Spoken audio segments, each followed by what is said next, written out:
Jæja, góðu gestir, mér skilst að tæknimálin séu komin á hreint. Þannig að við skulum fara að koma út í sætis. En þarna er sviðsforseti, þannig ágæti sviðsforseti og góðu gestir. Vil byrja því að afsaka þessa senkun, en hún er alltaf aðalega mér að kenna. Því að ég fekk boð í fyrradagum að fara í mína fyrstu sprautu.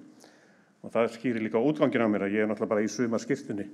Svo hægt væri að skjóta sprautunni núna í handlegginn á mér, rétt fyrir klukkan 1 og kom svo brunandi hérna upp yfir. Og tilefnið sem við erum hér í dag er mjög skemmtilegt. Ekki eingöngu að taka á móti, ég var að segja, nýjum árgangi þeirra sem ætla að njóta þriðja æviskeiðisins í fræðistörfum. Heldur líka í raun og veru til þess að ýta undir og sýna fram á að heimurinn er að breytast ótrúlega hratt og hvernig við munum lífa okkar lífi á þessu þriðja æviskeiði verður með allt öðrum hætti heldur en að var þó ekki nema væri fyrir 20-30 árum síðan. En það vill svo skemmtilega til að ég fór í svona hálfgerða pílagrímaferð bara í síðustu viku. Já, það var í síðustu viku. Þar sem að við getum sagt að fólk sem hefur verið á undan sinni samtíð hefur svolítið sýnt okkur hvað hægt er að gera og við erum kannski að feta í fótspor þeirra í akademíunni í dag þegar við viðurkennum og segjum það er mikil verðmæti fólgin í því að fólk haldi áfram að koma þekkingu sinni á framfæri. En ég fór sem sagt í Mjóafjörð. Og það vill svo til að það er ákveðnar tengingar á milli fjölskyldunar minnar og bæjarins Brekku. Brekka í Mjóafirði. En á Brekku, eins og mörg ykkar kannski þekkja, að þar var unnið að ritstörfum vel fram á þessa öld og rithöfundurinn sem gaf út bókina. Ég held hann hafi náð að gefa út bókina 100 ára gamall, en það sést Villi á Brekku. Þannig að þar fór í raun og veru aðili sem var búinn að lifa í heila öld í íslensku samfélagi og kom á framfæri sín sinni á þá öld og þann tíma í gegnum sín fræðastörf. Og þetta, ef ég man þetta nú rétt, er ekki orðin 10-15 ár síðan að hann féll frá. 10 ár allavega. Þannig að það sem ég er að reyna að segja með þessu er að við búum í dag í heimi sem að þarf óðbáslega á því að halda. Að það sé til staðar samfélag sem að getur staldrað aðeins við. Getur rýnt í söguna, getur rýnt í fræðin eins og þeir eru í dag og getur viðhaldið þekkingaleitinni í svolítið öðru umhverfi heldur en þessu umhverfi sem við glímum hér við daglega hlaupandi á eftir klukkunni og reyna að koma alls konar verkefni í gegn. Í raun og verum að segja að besti tíminn til þess að koma nýrri þekkingu á bókarform, vísindaritaform, fyrirlestrum er þegar maður hefur sem mestan tíma til þess að hugsa og pæla og tengja. Tengja við alla þá miklu reynslu sem fólk hefur upplifað. Ég horfi því til með öfundar augum til þeirra þriggja sem ætla að fara hér í dag yfir í sínum inngangserindum og lít upp til ykkar í þeim skilningi að já, þetta ætla ég að gera þegar ég verð stór. Vegna þess að í hjarta okkar allra bíða bækur og greinar sem þarf að skrifa. Og þetta verður tíminn sem nýtist einstaklingunum en ekki síður háskólasamfélaginu og samfélaginu í heild sinni afskaplega vel.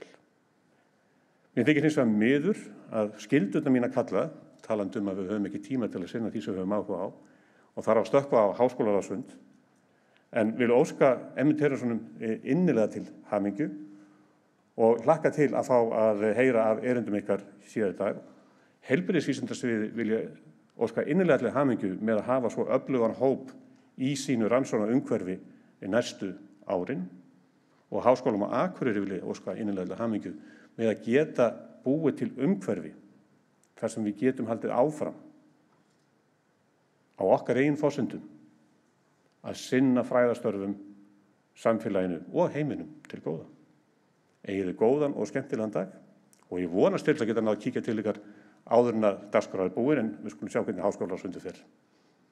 enn og aftur til hamingju. Takk fyrir.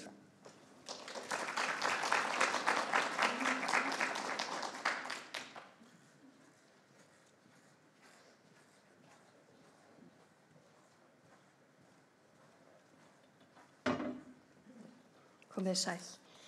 Áður en að ég býð Elísabet í pontu, þá ætla ég aðeins að nefna að loknu hverju erindi, þessar þriggja sem verða hérna í dag, þá gefst tími fyrir okkur sem erum hérna í salnum aðeins til að ræða saman, koma með spurningar.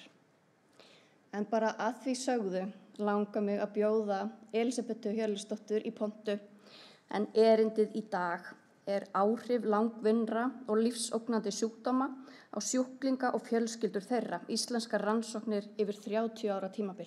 Gjör svo vel, Elísabet.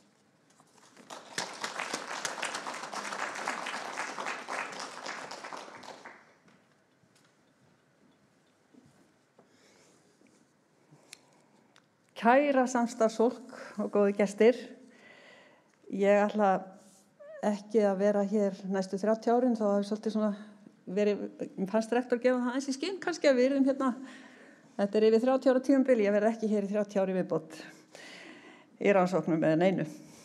En góðan daginn, mér þykir afar vænt að fá tækifæri til að fara yfir farinn veg í starfi mínu sem kennari og rannsakandi við hjúkrunardeildina hér við Háskólann og ég er bæði þakklát og full af mörgum góðum minningum frá þessum árum sem ég hef verið starfsmaður hér við skólann. Minningu sem spruttu fram við þessa samantektar vinnu.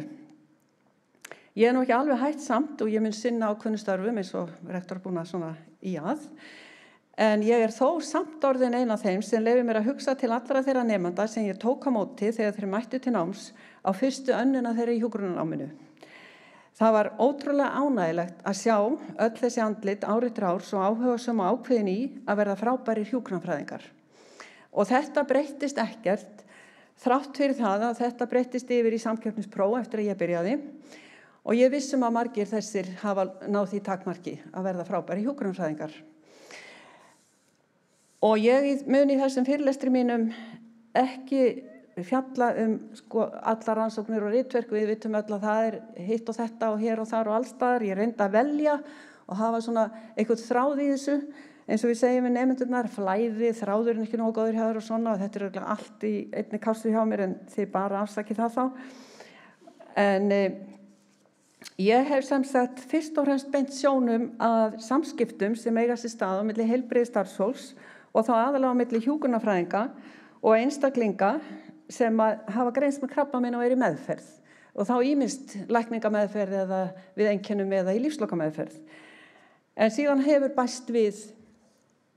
bæst við sem sagt rannsóknir á sjúklingum eða einstaklingum sem er ekkert endilega með krabbamein en er að fá líknar og lífslokameðferð. Og ég hef rannsakað andlega og líkamlega líðan þessara sjúklinga og þau bjargráð sem notuð eru á öllum stigum sjúkdómsins. Það er segja eins og ég nefndi frá greiningu og eftir að lækningu hefur verið náð og hjá þeim sem fá líknar meðferðir. Þetta byrjaði nú allt saman þegar ég flutti til Skotlands fyrir 34 árum. Það er bara dálítið langur tími, er það ekki? En þá var lítið sem ekkert framboð á framhaldsnámi hér heima fyrir hjúkrunarfræðinga og ég vildi nýta tækifærið áður en við fjölskyldan flyttum heim og ná mér í framhaldsnám í gjörgæslu eða barnahjúkrun, því þar hafði ég helst unnið á sjúkrahúsum áður. En skólar í Edinborg og Glasgow sem voru þeir staðir sem bjöðu upp á nám, þú voru ekki að bjóða upp á neitt slíkt. Þá stundina á þessum sérsviðum. Þá rakst ég á kynning og diplómanámum í hjúkrun deyjandi sjúklinga. Og ég ætla að gera hér langa sögu stutta en eftir margar hindranir þá komst ég nú inn í námið. Það var öðruvísi tenging á milli landa þá, alls konar reglur sem giltu og svoleiðis. Og ég skildi ekkert í sjálfur mér að leggja upp í þetta nám. En hafði lesið mig til það og það var þessi áhersla á samskiptatækni og uppbyggingu meðferðarsambands í sjúklinga í lífslokameðferð sem að svona einhvern veginn vakti áhuga minn. Og því að í mínu námi í gamla hjúkrunarskóla Íslands þá var ekkert talað svona í kennslu þar. Við áttum helst ekkert að koma nálagt neinu svona. Þannig að það opnaðist þarna allt inn fyrir mér eitthvað nýtt. Og það skemmst frá því að segja strax í náminu þá opnuðust fyrir mig nýja vittir á möguleikum sem hjúkrunarfræðingar geta lært samskipti og samskiptatækni og hvernig þeir geta nýtt sér þann lærdóm og þjálfun í því vandasama hlutverki sem að þessi tiltekna hjúkrun Svo var ég ekki fyrirkomin heim en ég var beðin að skrifa grein umönnun og lík við lífslok í tímariti hjúkrunarnema sem var útskrifast árið 1993. Og þetta fannst mér nú mikill heiður og þetta var fyrsta greinin sem birtist eftir mig í tímariti. Eftir þessa byrjun þá var nú eiginlega ekki aftur snúið og ég hélt aftur til Skotlands með mann og börn og lofaði eiginmannu því þetta yrði bara ár, ekki meir. Og það stóðst og á meðan ég fór þá í meistaranám í krabbameinshjúkrun í Glasgow háskóla. Hann á sér sögu, þessi skóli, alveg til ársins 1451 og ég veit ekki til þess að nokkur bygging hafi hrunið eða neitt slíkt. Og þegar ég hafi skilað inn minni fyrstu ritgerð í náminu var ég nú alveg vissum að ég væri fallin. Og ég gæti bara farið að versla hérna í Sokki Hall Street eins og allir hinir íslingarnir. Þeir voru þarna allir korter og mér vantaði eitthvað til að tala við. Og ég bara var farin að pakka og fara heim því að reglan var þannig í því meistaranámi að það voru ekki gefin neinn tækifæri til endurupptöku, hvorki að skrifa ritgerðir eða próf eða annað. Ef að maður féll, þá var maður bara búinn og gat sótt næst. Og ég var svo kölluð inn til umsjónarkennara þessa tiltekna námskeiðs og þá var ég nú alveg viss, ég gæti nú bara drifið minni í Sokki Hall Street. En hún vassi strax að efninu eins og Skotarnir gera nú jafnan og spurði hvort ég væri til í að setja saman tímaritsgrein úr ritgerðin og við myndum reyna að fá hana birta í alþjóða tímariti. Og fyrir mér þá hljómaði þetta svona eins og ykkur bara golfranska. Ég bara vissi hreinlega hvað hann var að tala sko. Þetta var ekki það sem ég var að stefna að sem að við brýnum fyrir nemendum okkar í dag.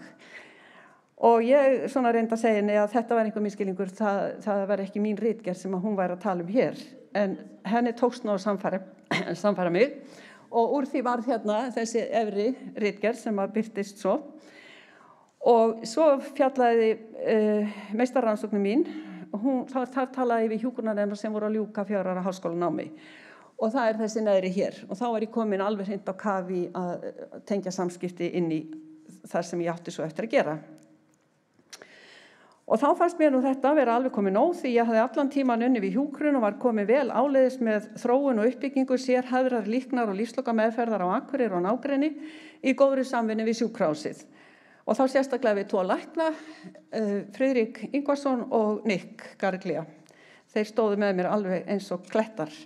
Þessi starfsemi fékk nafni Heimalíningin á Akureyri og var nú sjálfstætt starfandi í 27 ár en sameinuð svo SAG 2019 en heldur áfram sínu nafni. Og þá kom það sér vel þar sem Skotarnir höfðu kennt mér og ég hugsaði stundu daglega til þeirra sem höfðu leiðbeitt mér og haft áhrif á mig vegna þeirra visku og þekkingar sem þeir höfðu þessi málefni. Markmiðið uppbyggingu þessara sérhæfingar var að gera sjúklingum kleift að dvelja heima sem lengst og deyja heima í vilja og aðstæður leyfðu. Þetta var mitt brennandi áhugamál og þörfin var svo sannarlega þarna fyrir hendi. Ég hafði alls ekki tíma í frekara nám. Það var sár skortur og sérhæfði þekking og aðstæður fyrir þessa sjúklingu þegar nánustu var verulega ábótavant. Hvort sem við var að ræða krabbameinslyfjagjafir eða lífslokameðferð eða hvað. En hins vegar, þá var ég byrjuð að kenna á þessum tíma sem stundakennari hér við skólan og ég var sem sagt komin á bragðið að þetta gæti kannski verið eitthvað svona áhugavert. Svo fann ég fljótlega að það þyrfti að gera átak í því að komast að námi fyrir hjúkrunarfræðinga í líknar og lífslokameðferð. Ég hafði þá samband við þáverandi rektor, Þorstein Gunnarsson, og viðraði þessa hugmynd mína og hann sýndi þessu mikinn skilning og áhuga og skömmu seinna fékk ég fastráðningu við hjúkrunardeildina. Og það vildi svo heppilega til á þessum sama tíma árið 2003 var undirbúningur þegar hafinn að meistaranámi við deildina og fékk ég það hlutverk að koma með tillögur að sérhæfðri námslínu með áherslu á þetta sérsvið. Það líknar og lífslokameðferð og þetta gekk vel og mikill áhugi í fólki með þessa þróun á þessu námi almennt og við vitum það að meistaranámi hefur vaxið og dafnað og hvað varðar þetta tiltekna sérsvið þá hafa hjúkrunarfræðingar bæði hér á Akureyri og víða á landinu valið sér að sérhæfa sig á þessu sviði og í forystu í sinni heimabyggð í að veita sína slíka þjónustu. Og það hefur verið einstaklega gefandi og ánægjulegt fyrir mig að fá að fylgja þessum nemendum mínum og mörg uppbyggjandi samtöl hef ég átt með þeim. Nemendur kenna okkur svo mikið og leiða okkur stöðugt inn á nýja brautir eins og kemur fram í þeirra meistararannsóknum sem ég hef leiðbeint þeim með. Það er líka svo gaman að gleðjast með þeim þegar rannsóknir þeirra birtist í vönduðum og þekktum tímaritum, íslenskum sem erlendum.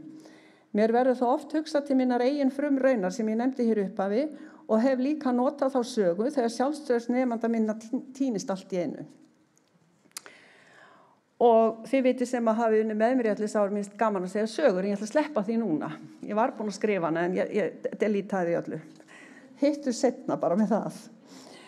En eftir fastráðningu mína hér við skólan þá tók ég fljótlega eftir því að talsistar rættu mikilvægi doktorsnáms og ég laði nú lítið til þeirra mála. Enda enn ekki farin að hugsa það þannig að aðalstarf mitt yrði kennari í háskóla. Ég vildi bara reyna að koma því til leiðar að hjúkrunarfræðingar á Akureyri og á landinu öllu hefðu tækifæri til að mennta sig á sérsviði líknar og lífslokameðferðar eins og mér hafði hlotnast, til að mæta þeirri brýnu þörf sem blasti við. En svo var ég bara allt í einu komin til lundar. Það bara einhvern veginn gerðist og þegar ég lít tilbaka, það var hvatningin hérna og það var svona þessi umræða og ég áttaði mig á því að ég hreinlega sko, mér langaði að vinna hérna fast. Þannig að þetta kemur svona hægt og rólega. En þetta er einn elsti háskóli í Norður-Evrópu og það er þetta rekja hann aftur til ásins 1425 og það, ég veit ekki til þess að neinu veggir hafi hrunið þar. En í doktorsnáminu þá gat ég einbeitt með skipulega því að skoða ákveðna þætti tengda andlegri og líkamlegri líðan einstaklinga með krabbamein og hve ánægðir þeir væru með þá heilbrigðisþjónustu sem veitt var. Og ég ætla núna að svona renni gegnum samantekt á þessum niðurstöðum sem ég nú valdi. Og þetta ég er aldrei einn, það er alltaf meðhöfundar eða ég er meðhöfundur og ég er með þær rannsóknir hér sem ég er að kynna. Og þetta er yfir svona, tæplega 30 ára tímabil allt í allt og ég þarf að taka svona tillit til tímamarka og mun keyra í gegnum þetta. Nú, það er svolítið bjagað að geta ekki verið með skjá fyrir fram á sem maður er vanur því, en heyrið í mér svona. Já, þess að sjá, ég þarf eiginlega að sjá þetta líka sko. Heyrið í mér. Heyrið í mér núna. Ok, reynum þetta. En hér er ég að nota spurningalista sem er alveg frábær en hann er alveg svo dýr að ég laður engum að fara að fá hann því að hann er svo margprófaður og flottur þessi listi að það kostar, eða þú ætlar að taka kannski 250 mann úrtak, það er 350.000, bara svona segja ykkur það. En listin er fín og hann mælir líkamleg einkenni, þunglyndiseinkenni og kvíða og svo almennt álag eru þessi 3 þættir þarna saman. Og þarna er kynjamunur og það mun vera svona rauður þráðurinn í gegnum þessa kynningu mín að það er þessi kynjamunur hvað konur koma margtækt verið út hér í þunglyndiseinkennum og almennu álagi. Nú, svo er það í þessari rannsókn þá ætla ég að athuga hvort að fólk sem að þyrfti að ferðast og dvelja heiman væri eitthvað verð statt svona með kvíðan aðalega heldur en þeir sem byggja á höfuðborgarsvæðinu eða þar í kring því að þar eru þetta geislameðferð fyrir allt landi og það voru margir þarna geislameðferð í þessu úrtaki en svo kom í ljós að það var ekki og einfaldlega vegna þess að held ég veit það náttúrulega ekki en ég var 10 árum og sein að fara af stað með rannsóknina. Það var búið að laga vegina, veðrið var betra og annarhver Íslendingur átti fjallajeppa. Og svo var Krabbameinsfélagið búið að opna fleiri íbúðir fyrir fólk sem komur til að landi. Ekkert af þessu var svona þegar ég fekk hugmyndin að gera rannsóknar. Svo ef þið fáið hugmynd, bara farið strax í það, því að það eru svo öra breytingar. Svo ég fekk ekki neitt, ég reyndi að finna eitt margtakamur og það var ekki hægt. Þannig að ég var auðvitað ánægð með það. Það er búið hlú vel að svona þáttum. Og nú síðan að dvelja heiman, þá komum við bara, þá tók ég það svona í sitt hvort lagi, þunglyndiseinkennin og kvíðin hjá konunum margtækt verri en hjá körlunum og svo var það aldursmunurinn, kemur okkur kannski ekkert óvart að yngsti hópurinn, þessi 22-45 ára, hann er margtækt verr staddur í almennu álagi og með þunglyndiseinkennin og kvíðan heldur en elsti. Og það þýðir auðvitað það þarf virkilega að hlúa að þessum aldurshóp og skoða vel, en það þýðir ekki að það er ekki að hlúa að þeim sem eru 70 ára eldri. Þeir kannski þeir eru lífsreyndari, þeir eru ekki með sömu ábyrgð eins og kemur fram í mörgum rannsóknum, að það er annað sem að þeir kvíða og óttast kannski. Eins og sumir svona kemur upp í minni hjá mig núna, viðmældur hafa sagt þessir elstu aldurshópunum, það er bara verst, ég veit ekki hvað tekur við. Og það var eiginlega hjá sumum svona mesti kvíðinn þar. Bjargráðin, þar eru konar sérstakar, þær sækja margt meira í félagslegan stuðning, bara svona allt mögulegt sem getur hjálpa kannski, en sína líka margt meira alls konar svona breytingar í atferli og hegðun, eins og eins að ég fór alltaf inn að fara stökku í fallhlíf, sem ég aldrei gert og hefði aldrei haldið ég ætti þetta að gera, og vitsmunalega einkenni sækja líka mikið svona bjargráðin, vitsmunalega bjargráð mikið sterkari hjá þeim. Svo hafa margar rannsóknir sýnt jákvæða fylgni á milli streitu og félagslegs stuðnings. Það er svona, þetta er eitthvað streitu kerfi þarna í gangi. Púps, það er svo langt sem maður verið með svona, byttu við, hér vorum við. En viðbrögð greiningar við endurkomu krabbameins, það skoðuðum við líka og einnig rannsókninni, og þar er það líka að þar sýndu konur líka marktækt verið einkenni streitu en karlar, og þegar við tókum fyrstu greiningu þá mældist þar marktækt hærri á almennu álagi og þunglyndiseinkennunum og kvíðanum. Og fyrsta endurkoma þá er það líka marktækt verið í kvíðanum, og þegar við tókum alla þá voru með fylgnina, þá voru það því fleiri endurkomur, því verri þunglyndiseinkenni og því verri kvíðaeinkenni. Þetta kannski getur maður sagt sér sjálfur, en við þurfum að sjá þetta staðfest. Ég er svo aldeilis þessu. Þetta nú við. Þetta er eins og hefur mér fjárstýringaðan heima í sjónvarpinu. En allavega þá er þetta bara til að sýna ykkur svolítið myndrænt það sem ég var að segja. Og þið sjáu bara hvernig súluriti fyrir konunar er alltaf þarna herra í fyrstu greiningu, fyrstu endurkomu og fleiri endurkomum. Og þetta er þunglyndið þunglyndiseinkennin, þetta er ekki greining þunglyndið, þetta er þunglyndiseinkennin sem er annað mál, eins og þið vitið, en það er sama, það getur verið mjög erfitt og slæmt. Og hér erum við með kvíðan og sem ég var búin að nefna í bara sýningur, þetta svona myndrænt, að því ég fann þessar klærur einu fyrirlesturum, þetta er á ensku þess vegna.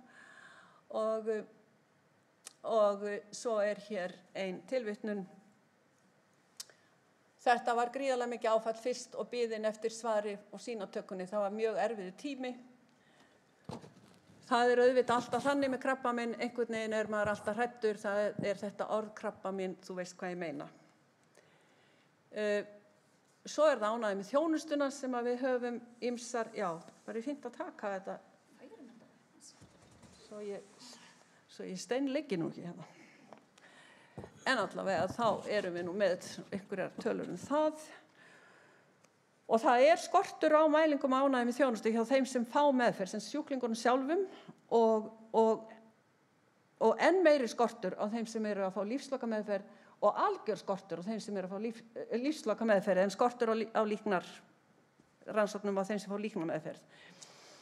En það eru yfirleitt þá aðstandendur sem eru spurðir. Þetta á sér ýmsar skýringar en hér er ein könnun og þetta er, við viljum yfirleitt fá frábært, það viljum við sjá, en það er mjög sjaldan að það sé mjög hátala í því í rannsóknum á ánægjumælingum. Og hvað gerir maður sjálfur ef maður er að svara einhvern spurningalista? Er þetta frábært? Nei, það er best ég segi mjög gott.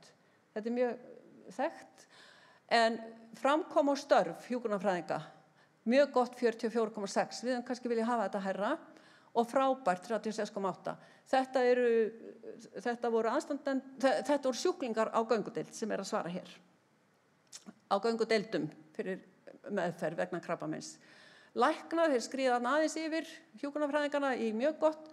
Við erum aðeins hærri hérna hjúkrunarfræðingar í frábært, þetta segir mann lítið, þetta segir mann aðalega það að við viljum sjá hærri tölur og við viljum vita hvað á bakvið þessar tölur. Og svo er ánægð með upplýsingar að það mætti bæta það greinilega líka. Þetta spurningalisti frá EORCT sem að þið kannist kannski við. Og við vorum að forprófa hann þarna, hann hefur verið notað bara á innilíkjandi sjúklinga. En hann kom vel út í forprófun, en það þarf að nota hann aftur og aftur til að fá áreiðanlegri tölur. Ég skal segja ykkur það. Þið eru búin að segja þetta allt. Sko, svo vorum við hérna með annan lista og þar vorum við það listi sem að mælir ánægju aðstandenda með þjónustu við sjúklinga sem eru við lífslok, umönnun og meðferð og þjónusta við lífslok. Þar sáum við svolítið aðra tölur að frábærlega ánægðir með tilfinningalegan andlegan stuðning voru 86. Við viljum sjá þetta. En ég ætla að taka það fram að þetta voru aðstandendur sjúklinga sem fengu sérhæfða líknar- og lífslokameðferð heima. Og það svona gaman að bera það saman við göngudeildina. En auðvitað þarf maður að hafa saman listan og allt svona svo að sé alltaf markað þetta segir mann samt eitthvað. Starfsfólki vingjalegt og sýndi henni veika á fjölskyldunum virðingu 97%. Það frábært og þetta frábært þetta með að hinn veiki fekk öll þau lyf og meðferð sem óskað var eftir. Og síðan það þetta að aðeins 33% þátttakenda töldu að þáttur meðhöndlun sjúkdómseinkenna hefði verið þáttur sem var sinnt frábærlega. Þetta erum við ekki sátt við. Og þegar þetta var kynnt fyrir ákveðnum hóp í þessari þjónustu þá bara sagði þetta bara ekki rétt hjá okkur. Þetta bara vitlaust reiknað. Þetta ekki vitlaust reiknað. Hins vegar fjöldi rannsókna sem að skoða þetta að fá sömu tölur. Og við þurfum að spyrja okkur af hverju þetta svona lág tala. Þegar að verkjameðferð bara mikilvægast á öllu í líknar- og lífslokameðferð. Það þýðir ekki eitthvað að stilla einhvern kvíða ef þú stillir ekki verkina fyrst. Og þannig að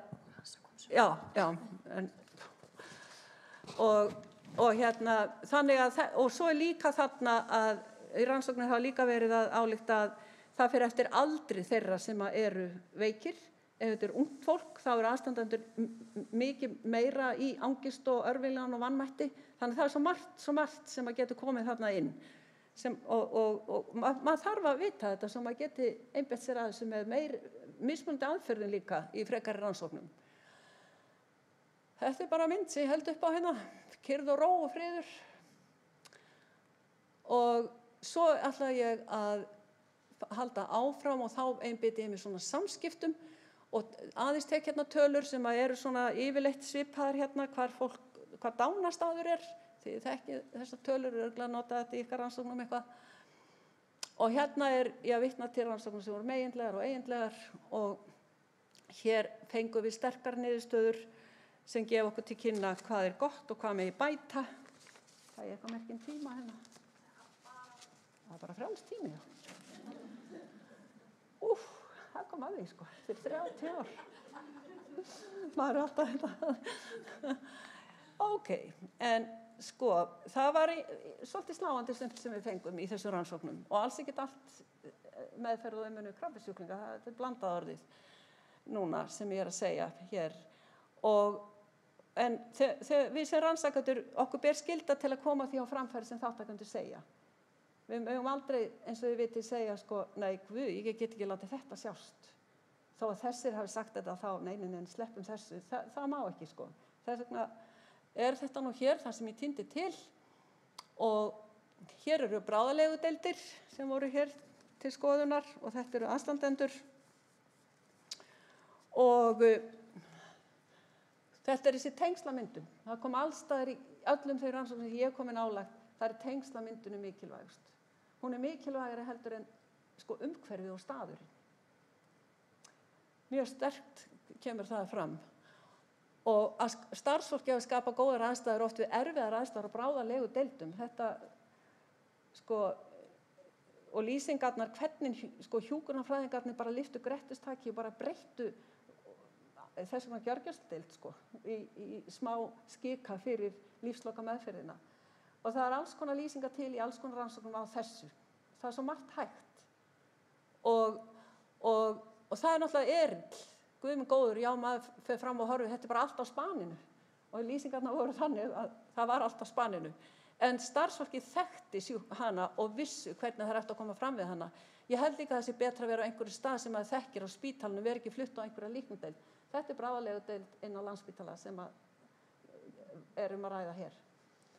Og þannig skulum ekki alveg hengja okkur í hvernig umhverfið á staðurinn og annað. Það fólkið, það tengslamyndunin, hvernig þið útbúið bara skot.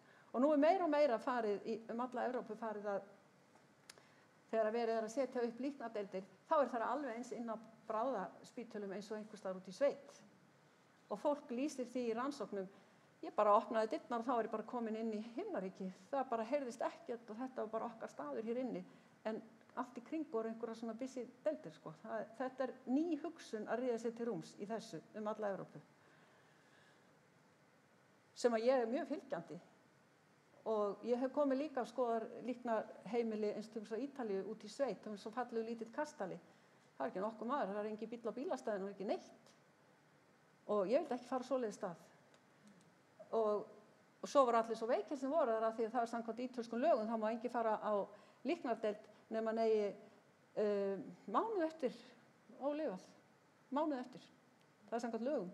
Þó að náttúrulega bæði læknar og hjúkrunarfræðingar svindluðu með það. En þetta svona það að koma svona ný hugsun. Og þær sýndu henni, þarna komin á öldrunarheimili, svo mikla nærfærni og umhyggju og voru svo nattnar við hana og mér fannst bara, ég var bara innbúnir af því bara. Og ég fer reglulega þarna og þetta segir vel tengslin á öldrunarheimili, það eina hætta sem komin á aldur sem langar að ná henni. Ég líka búin að vera reglulega gestur þarna svo lengi. Svona viljum við sjá þetta. Þetta frábært. Og síðan talað vanvirðingu. Og sko, þegar fólk svona veikt, þá þarf að fara mjög gætilega fólki. Það svo viðkvæmt fyrir öllu, eins og til dæmis mín kona, hún var rosalega viðkvæm fyrir svörum ef það var svarað hranalega.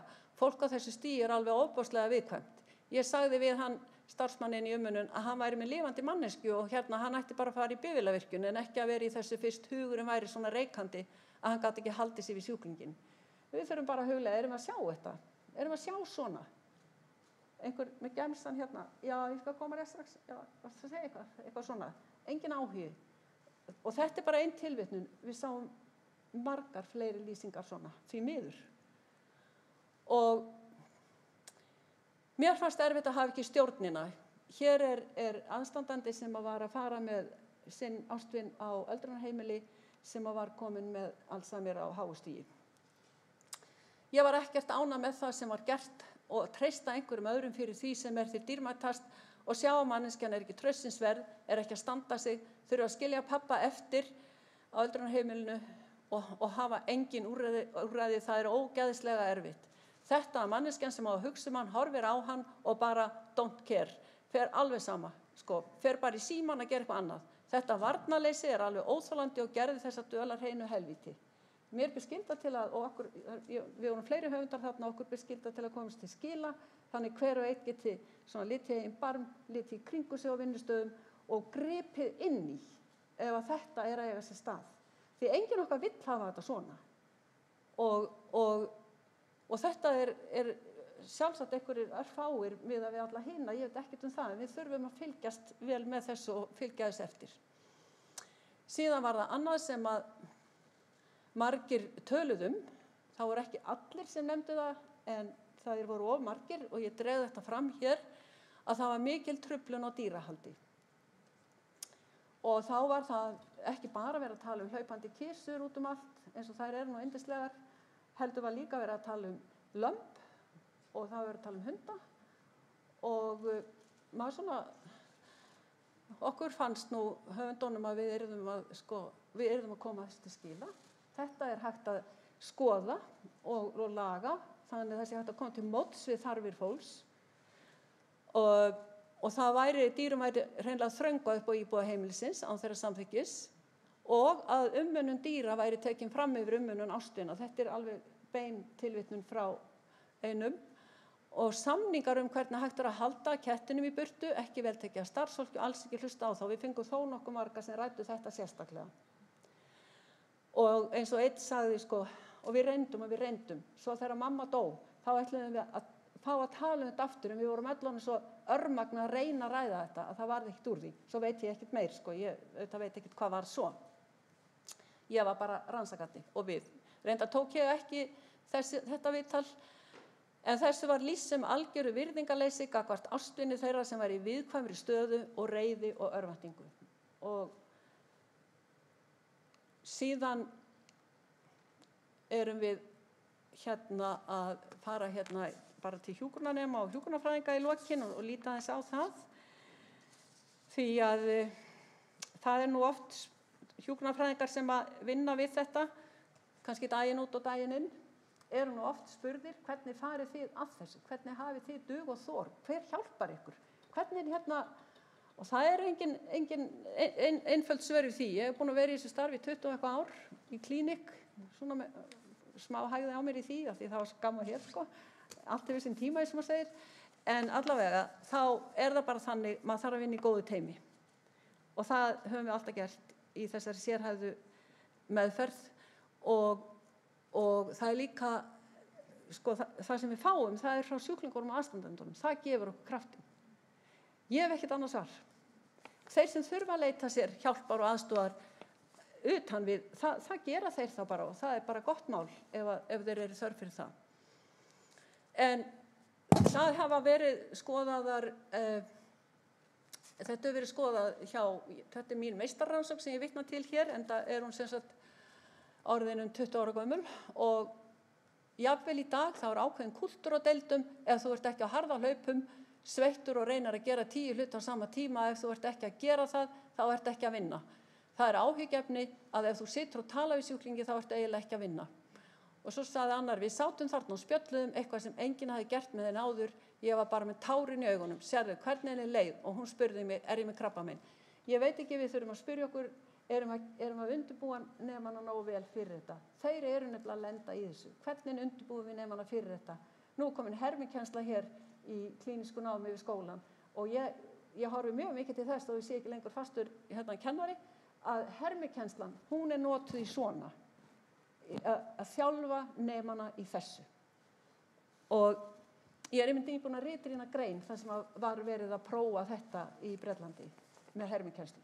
Þannig að þar erum við komið með ágætt tæki og tól til að þjálfa nemana. Síðan það í einni rannsókninni þá hvernig skilgreina hjúkrunarfræðingar líknar meðferð. Í þeirri rannsókn töluðu allir lífslokameðferðina. Þannig að það komin skýr skilgreining á milli líknarmeðferðar og lífslokameðferðar, en það er alltaf grá lína hvenær nákvæmlega skiptin verða. Það verður alltaf þannig. En líknarmeðferðin bara orðin svo miklu stærri og lengri í dag. Hún getur hafist bara við byrjun greiningar. Líknarmeðferðarþjónusta sinnir fólki í erfiðum krabbameinslyfjameðferðum hér á Akureyri allavega, þá vísað á þessa þjónustu alveg eins og bara lyfseðill. Og þá þessum einstaklingu fylgt eftir þá til þeir útskrifast. Það einkennameðferðin. Þannig þetta orðið allt annað en var til dæmis 2002 frá skilgreining WHO. Þannig það kannski að hamra svolítið á þessu líka. Og sjálfsöryggi hefur verið mælt í umönnun og samskiptum í líknar- og lífslokameðferðinni og við vorum eina þessa rannsókn hér að ég er alltaf erfitt með að vera svona mikið lengur en þið sjáu þetta að það 15 ára starfsreynsla, þeir voru með marktækt meira sjálfsöryggi en þeir sem voru yngri, höfðu minni starfsreynslu og framhaldsmenntunin jók marktækt sjálfstraustið og síðan var einn annar rannsóknin okkar að þá var mikið talað þessi ákvörðun að hefja lífslokameðferð og sem sagt að það vantaði svolítið meiri sumstaðar, þá vantaði meiri svona teymisvinnu milli lækna og hjúkrunarfræðinga að tala saman, hver á að segja hvað og svo framvegis. Það kom fram í þessari rannsókn.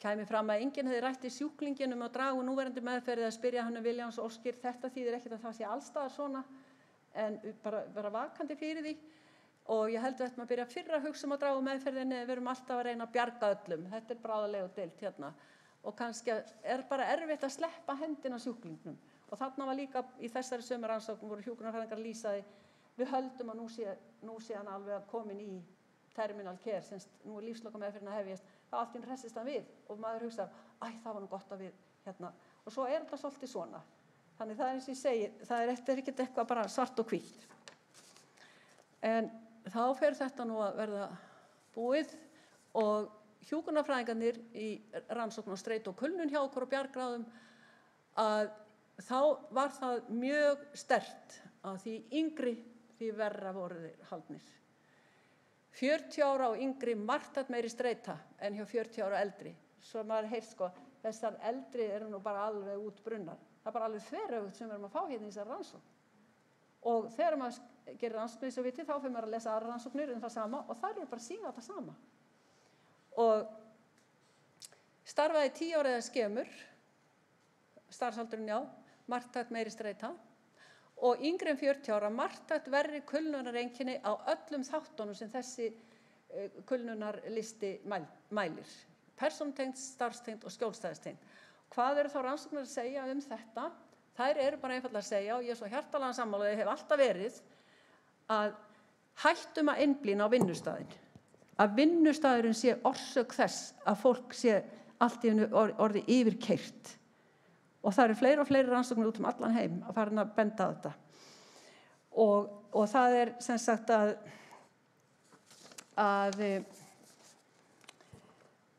það þessar niðurstöður okkar og annara að gefa bara til kynna að það þarf að taka tillit til þeirra hröðu samfélagsbreytinga sem hafa á sér stað, hugarfars og viðhorfsbreytinga á milli kynslóða og sálfélagslegra þátta þegar verið að álykta niðurstöður á þessum tilteknum þáttum. Og þetta mjög umhugsunarvert í dag. Það eru hraðabreytingar, bara fjölskyldulíf orðið allt öðruvísi. Það þarf að gera svo mikið á 24 tímum og það sem betur fer rannsóknir á kulnun á vinnustöðum farin að beina sjónum meira út fyrir vinnustæðin. Þannig að það verður spennandi að fylgjast með því. Ályktanir út frá þessu öllu saman að þá svona svolítið samantekt í þessum rannsóknum okkar allavega að dauðinn frekar dánarstundin sjálf, dauðinn og dánarstundin, það ferli og það hefur komið sterkt fram í rannsóknum, það fer eftir í hvernig samskiptin öll hafa verið upp að þeirri stund hvernig dauðastundin sjálf situr eftir í minninu.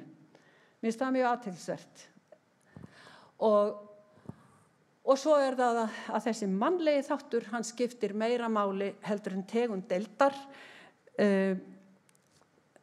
Það ekkert endilega alveg heldur svart og hvítt með það, ekki skilja með þannig, en mannlegi þátturinn sterkastur. Og hvað mætti eitthvað skoða betur hlutur hjúkrunarfræðinga í upplýsingagjöf þegar þarf að flytja alvarlega tíðindi, það hefur alltaf verið læknir sem gerir það, svo situr hjúkrunarfræðingur með og svo situr hann eftir og svarar og huggar. Það svo sem alveg, ég hef alltaf verið mjög sátt við þessar aðferðir en kannski með breyttum tímum og öðru, það mætti alveg hugsa þetta og svo þarf að skoða þáttöku íbúa öldrunarheimili í ákvörðunartökum varða þeirra eigin hag og vellíðan vegna þess líka að það ákall allan heim slíkar rannsóknir. Það yfirleitt rannsóknir á aðstandendum aldraðra. Það þarf að tala við hina öldruðu einstaklinga sjálfa og við leitum vel að rannsóknum varðandi dýrahald og öldrunarheimilum og við fundum 3 mjög sterkar rannsóknir sem voru ekkert að mæla gegn því en að það undir ströngum eftirliti og ströngum regluverki vegna til dæmis var talað sýkingarhættu, kvíða, ótta og allt mögulegt. Þannig að þetta alveg efni í margar rannsóknir og efla þekking og sjálfstraust strax í verklega námi, ég nefndi hermingkennsluna og færni og það allt saman sem að ryðja sér til rúms hér eins og annars staðar, bind vonir við það og svo að skoða áfram hugsanlega orsakaþætti streitu og kulnunar, það nú alveg spennandi verkefni. Þá ætla ég bara að fá að segja hérna svolítið í lokin Ég ætla að slást í hópin með þessum köllum þetta, fljótlega. Þetta í Búdapest.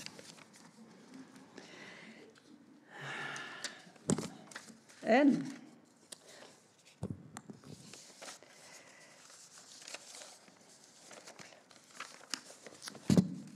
ætla að fá að þakka fyrir mig. Og þá má kannski sjá á þessum lestri mínum að ég var ekki með það kortlagt í lífinu að fara þessa leið, enda sem prófessor í háskóla. En lífið tekur mann með sér eða þannig, en það nú einu sinni þannig að vinnustaðurinn fólkið sem þar og samstarfsmenn hafa meiri áhrif á ákvörðun hvers og eins þegar ákveða skal hvort fara eigi eða vera. Ég vil nota þetta tækifæri til að þakka öllum mínum góðu samstarfsmönnum hér við hjúkrunardeildina og heilbrigðisvísindasviðinu öllu fyrir einstaklega gott og gefandi samstarf og það sem kom í huga mér að það má alveg orða það svona, saman í blíðu og stríðu. Takk fyrir allar skemmtilegu stundirnar, hláturinn og gleðina. Við mikið lifandi skelfingar við oft búin að hlæja. Við höfum verið að kafna stundum og hláturinn þegar við losnum hérna úr þessari byggingu og förum eitthvað annað. Og ég man eftir einni sem sagði, ég búin að pissa á mig, ég búin að hlæja svo mikið. Haldið því bara áfram. En ég vil líka þakka yfirmönnum mínum við deildina og ekki síst rektorum bæði fyrr og nú fyrir allan stuðninginn og hvatninguna sem ég hef fengið til að sinna mínu sérsviði hér við skólan og þá virðingu sem því hefur verið sýnt þessu sérsviði. Takk kærlega fyrir öll rannsóknarleyfin og annað sem mér hefur verið veitt af hálfu skólans. Það ómetanlegt að fá það. Og síðast en ekki síst vil ég þakka öllum þeim þáttaköndum sem hafa gefið sér af tíma sínum og veitt mér og okkur dýrmætar upplýsingar af einlægni. Þær hafa nýst vel í þróun líknar og lífsloka meðferðar. Allir mínir nemendur og þá sérstaklega þeir sem ég hef kynnst vel í gegnum rannsóknarvinnu þeirra í BS-verkefnum og í meistarnáminu þakka ég góða samvinnu og samveru. Takk fyrir mig.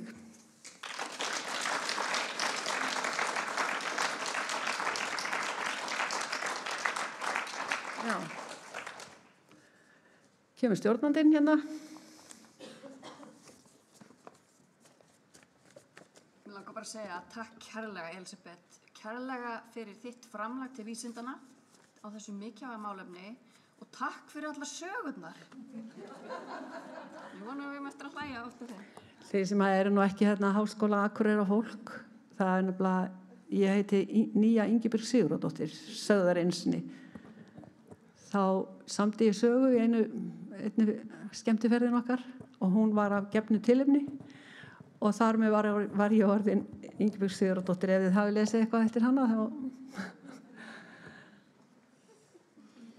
En nú tækifæri ef einhver hefur tvær spurningar. Nú lag. Já, það svo vel. Ef við þurfum ekki að endur taka það.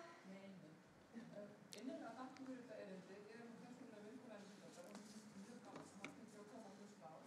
En mig langar að spyrja því ég nú svæfingu á gjörgæslulæknir og hef svona verið við marga dánarstundina í miður. Og manni hefur oft fundist skorta á upplýsingar bæði til sjúklinga og aðstandenda varðandi einhvern þetta lífsskoðanir og hvenær þeirra dragi hand. Og mér finnst orðið á þessum 30 árum sem ég hef starfað sem svæfingarlæknir hafi virkilega svona orðið bragarbót á því.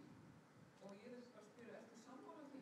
Orðið meiri vitund meðal lækna almennt, sérstaklega krabbameinslækna og hjartalækna og annarra sem að fást við mjög alvarleg veikindi, að það sé betri upplýsingagjöf og það sé betri undirbúið að taka ákvarðanir hvenær skal draga í land með meðferð?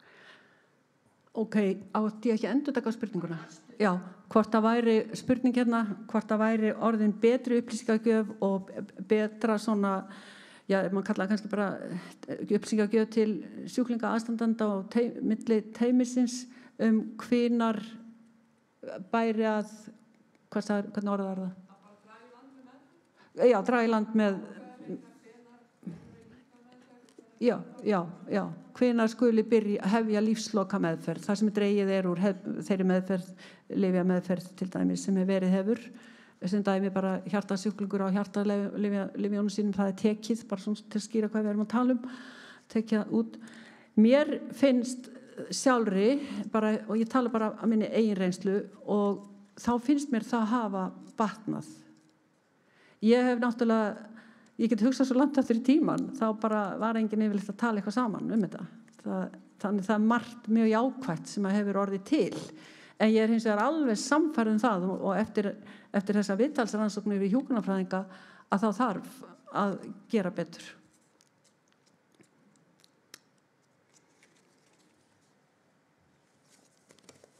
Eigum við þá ekki bara að klappa hressilega?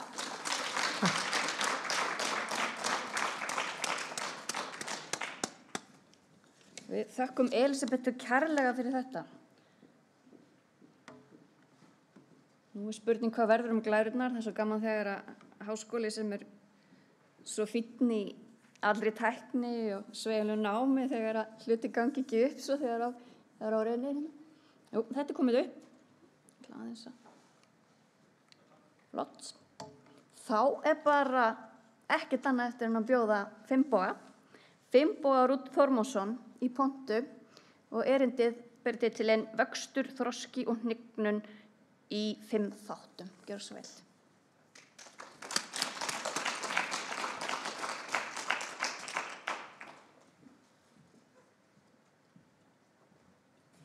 Eins og Elísabet.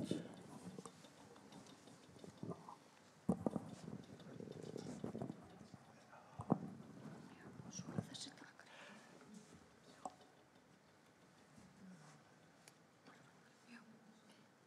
Bendill á þessu líka?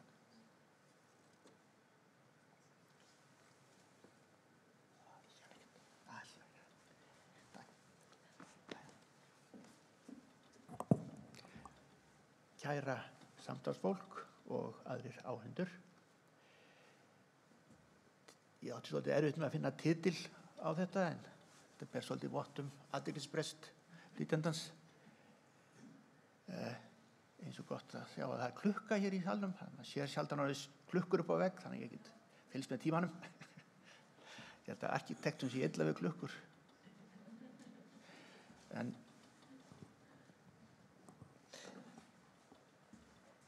ég ætla að sýna ykkur að ég kom frá Vopnafirði í morgun, þannig að sjáum hvað maður lagði á sig að koma hér. Þetta var Vopnafjarðarheiðin. En ég ætlaði að byrja á því að ræða svona það sem hafði áhrif á mig í æsku, þannig að maður fór út á þessa braut. Þannig að það var til heima bókin Ósýnilega manninn, þetta Háki Veilisi, mjög fallegu bandi eftir afa og ég las hana oft og þar lýst þessu vísindamanni sem var í sífelldum flótta og var alltaf að pakka niður rannsóknarstofunni sinni og taka hann upp aftur og ég heillaði svolítið af því og setti reyndar upp rannsóknarstofu út í bílskúr og átti það til að vilja pakka nýttundi niður af því að hann hafði gert það en ég las líka ævisögu Magnús Curie og það hafði mikil áhrif. Nú síðan var ýmislegt annað eins og þessi brjálæðingur að ég held ég hafi heillast svolítið af tilraunarglössum og svona lituðum lausnum. Mér fannst þetta allt mjög spennandi. Og síðan náttúrulega foreldrar mínir, þau hafði mikil áhrif. Sérstaklega mamma hvatti mig til náms, hún hafði sjálf vilja að fara í nám en þannig að ég fór í nám fyrir hana og pabbi hann svona innrætti mér svona stóiska hugsun og heimspekilega hugsun sem að mér lýsa sér vel í þessum orðum André Gide, franska rithöfundarins að maður eigi að treysta þeim sem eru að leita sannleikanum en taka varhuga við þeim sem segist hafa fundið hann. En þannig að ég byrjaði eftir stúdentspróf þá vann ég í nokkur ár á rannsóknarstofu í Ísal. Þannig að þar komst ég í svona tilraunarglöss. En fór svo í líffræði og kláraði líffræðina. Það var svona meira innanhús líffræði, frekar heldur en utanhús. Og ég tók verkefni hjá Jóhanni Axelsinni þar sem við máum að mæla fólk sem var í einhverfi íhugun, skoða blóðþrýsting og hjartsláttartíðni. En Jóhann, hafði mikil áhrif á mann, hann var mjög skemmtilegu kennari og honum að kenna að maður fór í þetta taugalíffræði. Því að hann gat gert það í verklegri æfingu að koma til manns og láta mann halda að maður hefði gert uppgötvun sem var á heimsmælikvarða. Nú, ég kenndi síðan í nokkur ár, 3 ár við menntaskólann í Kópavogi. En svo fór ég í nám í taugalíffræði í New York borg í læknaskóla Cornell, en þetta er lítill læknaskóli sem tekur líka inn doktorsnema í svona læknavísindi og er utan í New York Hospital, við York Avenue, og þið sjáu þarna Central Park er til vinstri og East River til hægri. Þetta er það sem heitir Upper East Side. Og þarna í þessu litla húsi, þar var dóttir minn í skóla, í barnaskóla nr. 183 í New York. Nú, ég fór að vinna hjá Bernice Grafstein, eða hún var minn handleiðari, eftir að ég var búin að taka svo kallað A-próf sem maður tekur á öðru ári í doktorsnámi í Bandaríkjunum. Og hennar rannsóknarsvið, það heyrist í mér að það ekki, þó ég svona sé aður hvað að það var endurvöxtur á sjóntaug í gullfiskum. Og við sjáum þarna að halda á, sem ég tala betur á eftir, sem er rafdráttargel sem er búið að þurrka niður á pappír. Reyndar er þetta geislavirkt, þannig ég skil nú ekki af hverju við erum þarna hanskalaus, en þetta var uppstilt mynd, held ég. En sjóntaugin í gullfiskum og rauninni fiskum hefur þann eiginleika, hún getur, ef hún endurvex fullkomlega eftir að hafa verið skert og eftir nokkra mánuði þá er ekki hægt að sjá að nokkuð hafi verið gert. Og þessi eiginleiki, hann helst að hluta til hjá froskdýrum, þau fá sjón en það er ekki fullkomið, en síðan er þetta algjörlega horfið hjá spendýrum, að það er engin endurvöxtur. Þetta er sjóntaugin er náttúrulega hluti af miðtaugakerfinu, þannig að annað svo mæna og annað þá vext þetta ekki tilbaka hjá spendýrum. Og við höfum áhuga á því að skoða þetta. Bernice, hún hafði byrjað á þessu rannsóknum að reyna að finna út hvað það var sem að gullfiskurinn hafði, eða sem orsakaði það að miðtaugakerfið gat endurnýjast. Og við vorum að skoða meðal annars nýmyndun af prótínum og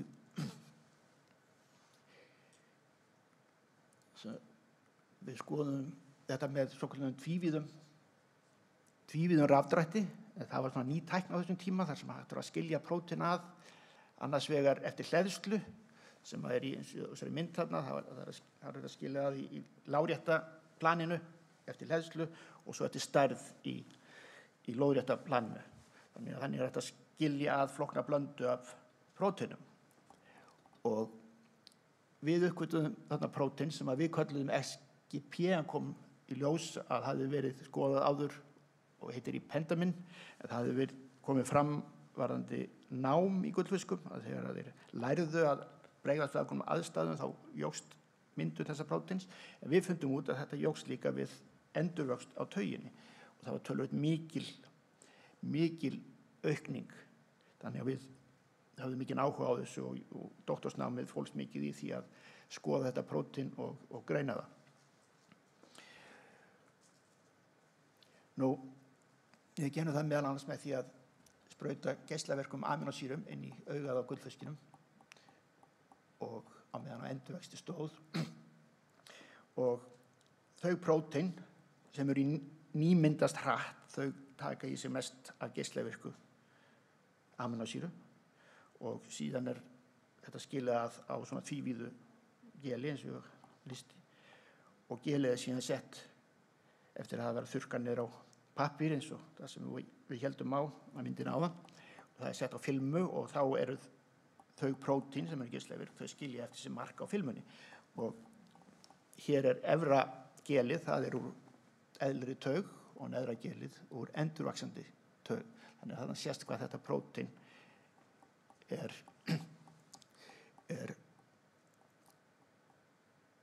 öflugt eða mikil nýmyndun, og í grafinu þarna, súlritinu, þarna lengra þar sést hvernig þegar að prótínið skorið út og geislavirkni mæld, hvað það miklu meira af þessu prótíni í taug sem í endurvexti.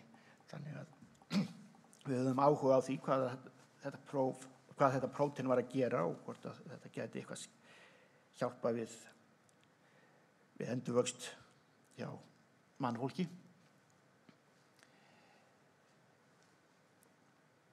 Þannig að ég gerði líka mótefni gegn þessu prótíni og ég hvar var ég?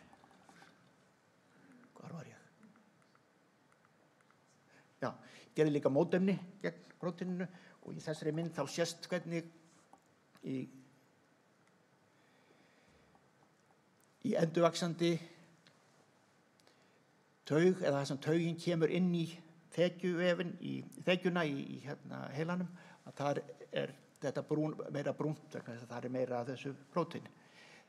Og við notuðum þetta mótefni til þess að greina hvar prótíni finnst og hegðun þess og eins að raðgreina það.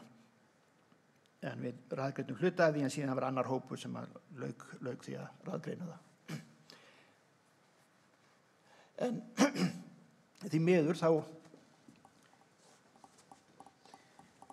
ég ætla að fá mér hérna aðeins vatn. Því miður þá fannst þetta prótín ekki í spendýrum.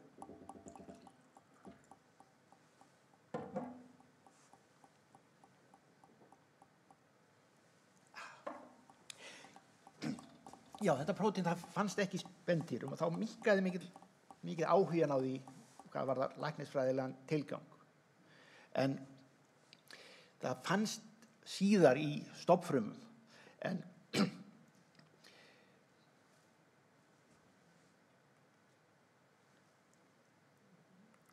ég ætla að klára hérna að segja frá þessu að þegar þessari vinnu var lokið þá einmitt jókst áhugi á stofnfrumum og rauninni var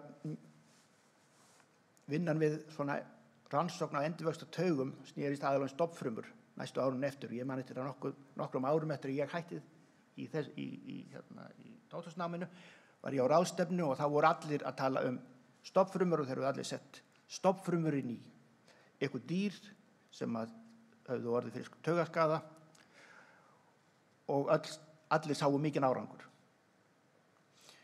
Og næsta ári þegar ég fór á ráðstefnu kom í ljós að í flestum tilfellum var þetta vegna þess að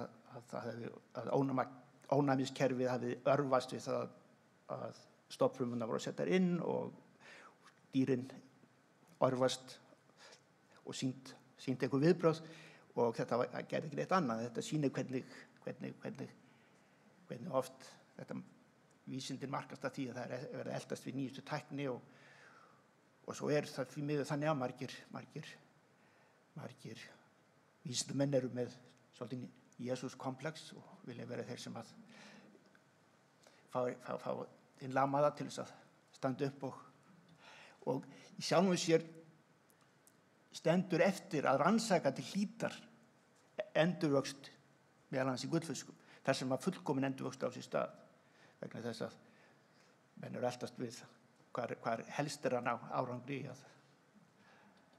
en það því miður bara mannlegt eðli. En þegar ég lauk námi hjá og var komið með doktorsgráðu þá vann ég smá tíma fyrir doktor Grafstein og var svo ráðinn sem postdoc við læknadeild Yale hjá Susan Hockfield. Hún var að rannsaka þroska í heila og var að beita svipum aðferðum ég hef verið að nota með svona tífiðan rafdrátt og það var ástæðan fyrir því að hún hafði áhuga að fá mig með sér í það. Þetta Dr. Hockfield. Hún var síðan stuttu eftir að ég var hjá henni, þá var hún ráðin sem forseti MIT og gerði það mjög gott þar, jók peningagjafi til skólans en helming. En þegar ég var sem sagt að starfa hjá henni, þá var hún að vinna við fósturþroska heilans í rottum og ég kom inn í það og þetta var hluti af rannsóknarhóp Dr. Pascoe Rakis sem nokkuð þekktur fyrir rannsóknir á heilaþroska og sérstaklega heilaberki. En þegar ég kom þarna þá var búið að gera svipaða greiningu og ég hefði gert á gullfiskatauginni og skoða heila sem var mismunandi fósturþroskaskeið og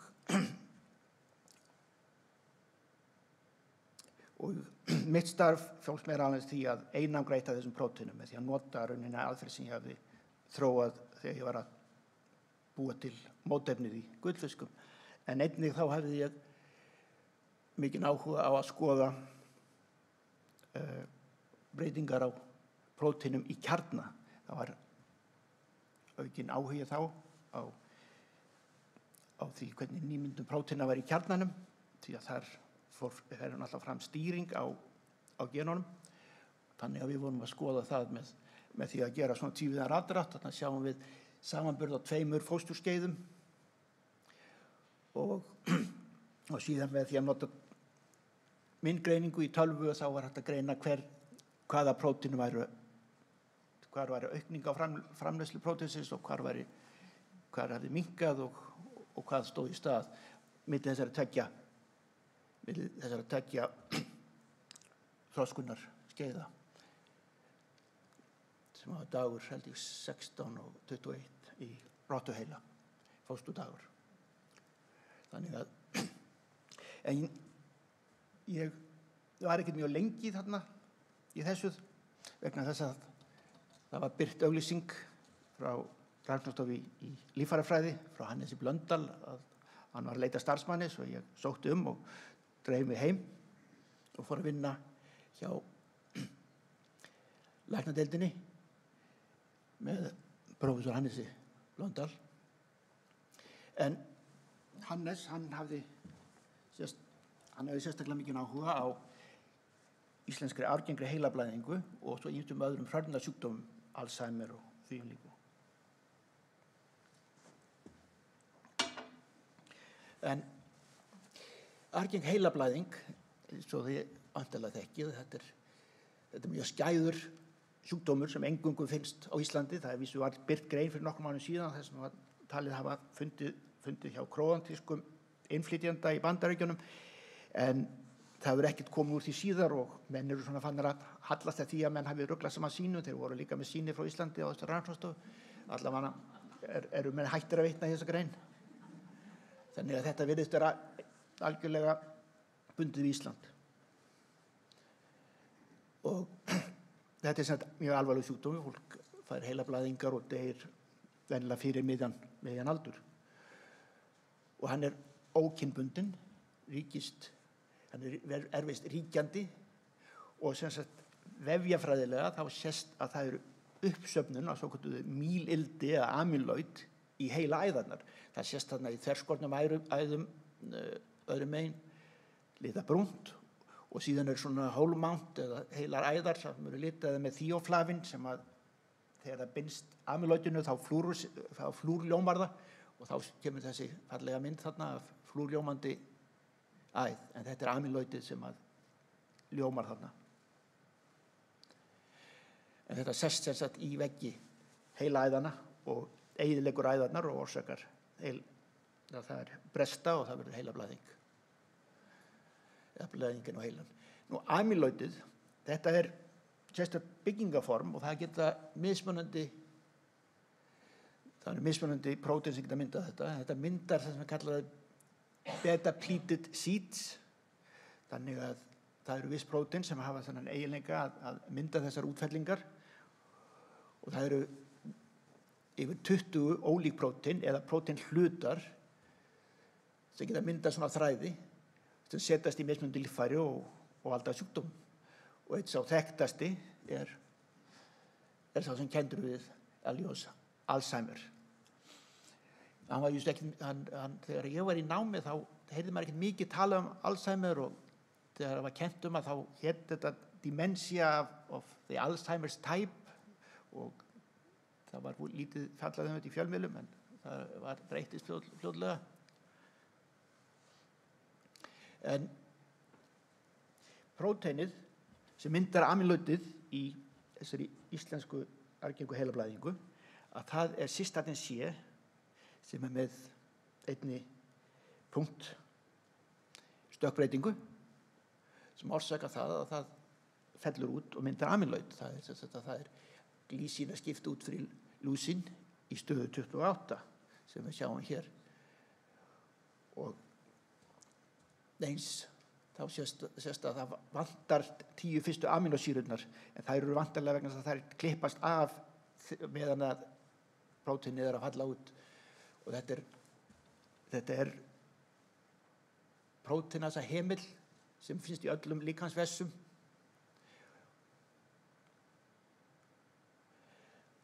og þegar maður notar mótefni gegn amyloid og svo sléttvöðafrumum, en það var fyrsta sem ég fór að skoða, það var samband sléttvöðafrumana í heila æðunum og amyloidisins, að þá sjáum við þarna að það sem er rautt, það eru sléttvöðafrumur og amyloidið er grænt og þarna eru örvar sem benda á að það eru þessar fáu sléttvöðafrumur sem eftir eru myndað svona eyður þarna í amyloidið sem á eftir að drepa þar vantarlega og fylla alveg út. Þannig að sléttvöðafrumurnar hverfa úr æðunum eftir því sem amyloidið fellur út. Þetta er falleg mynd sem sýnir þetta, það er blátt, það eru sléttvöðafrumurnar og þetta brúna, það er amyloidið. Þannig að það er svona sem amyloidið sest í æðarnar og eyðileggur þar. En það sem við fundum líka er það að íslenski sjúkdómar, hann hefur þá sérstöðu að þetta fellur út í önnur líffæri. Það vísu kemur ekki fram nein sjúkdómseinkenni en þetta finnst í öðrum vefum, hérna er þetta í húð, það sem er litað hana brúnt, mótarna litað brúnt og síðan er þetta það sem við sjáum þetta í nýrnahettunum, en það er þannig að þetta fellur aðalega út í kynnkirtlum, það er að segja eistum og eggjastokkum og svo í nýrnahettum en það finnst víða líkamann, þar eru mestu útfellingarnar og þið sjáu þarna að það er þetta brúnt og þetta er í þarna zona fasciculata þetta er miðlagið í berki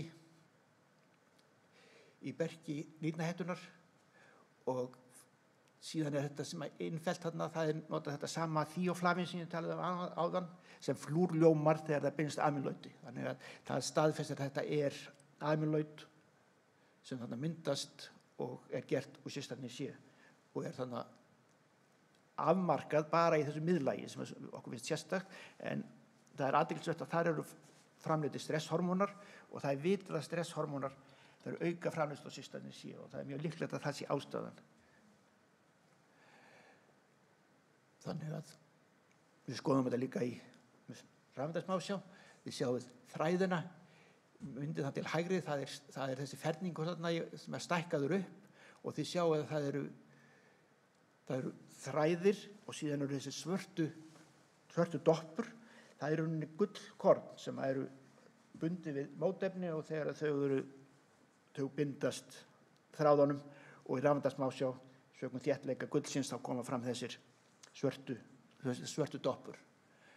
Og hérna eru síðan, vegna þess að ég var að skoða sléttvöðafrumur, þá ræktuðum þar upp og hérna sjáum við 3 sléttvöðafrumur litaðar með alfa-aktíni eða mótefni gegn alfa-aktíni því að alfa-aktín eru einkennandi þræðir í sléttvöðafrumum og svo lituðum við líka frumum fyrir systarnir C og við sjáum þarna kjarnan í þessari sem er nokkuð falleg mynd að systarnir í kringum kjarnan vantarlega í Golgi-kerfinu þess að fruman greinilega að framleiða systarnir C en það mjög umdeilt eða það enn umdeilt hvaðan systarnir C kemur sem að fellur út í æðunum. Við gengum út frá því að það kæmur frá sléttuvöðvafrumunum en það var sem bendir til þess út frá öðrum sjúkdómum að það jafnvel komi úr mænuvökunum. Þegar mænuvökun skolast niður eftir æðunum að þá fallir þetta út. En það önnur saga en við teljum að þarna sjáum við líka útfellingar í frumunni þannig að systarnir getur fallið innan frumu en það annað álítamál. Nú ég líka einangræði mýlildið, það mjög erfitt, það mjög torleyst og við vorum búin að glíma verið að leysa þetta upp með smjörsýru og alls konar hlutum sem að gerði þetta mjög erfitt viðfangs nema ég fann eldgamla grein og það getur verið mjög gott að skoða gamlar greinar þar sem að kom í ljós að ofurhreint vatn að það leysir þetta upp en ég hef ekki gert mig grein fyrir því að ofurhreint vatn mjög reaktíft vegna þess að það svo hungrað það vantar eitthvað en það hættir í mjög fljótt vegna þess að það leiðu það búið að ráðast á eitthvað þá það búið að fá sig full mett. Þetta ástæðan fyrir því að þegar kannski tekið eftir því að á rannsóknarstofum eru stundum hringir á borðum sem eru úr ryðfríu stáli.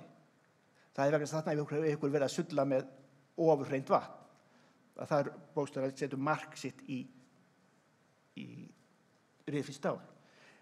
Þannig að með því að nota þetta þá var þetta að rífa í sundur amyloid og leysa það upp og það skilið að þarna í rafdáttargeli það hérna VAFB það sem kallað Westernblot þá notað mótefni gegn systartin C til að lita og sýna að það þarna og við sjáum þessi tvö bönd neðst það systartinnið það þannig tveimur gerðum vegna þess að vantarlega það vantar þess að 10 fyrstu amínósýrur á hluta af því og síðan fyrir ofan þá eru aggregates það sem hafa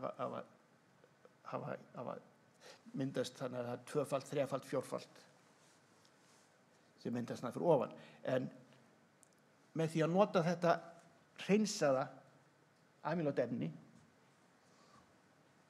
sem við hreinsuðum úr æðum þá getum við settum við það út á ræktaðar sléttuvöðvafrumur og þetta mynd þá sjáum við að þarna eru tvær systur ræktir af sléttuvöðvafrumum en hægra megin hefur verið sett örlítið af uppleystu systartin C og það greinilega drepur frumunar og þetta og við þessna teljum að ástæðan fyrir að sléttuvöðvafrumunar í æðunum deyja það að amyloidefnið hefur rauninni eitrunar áhrif, cytotoxisk áhrif á þessar frumur.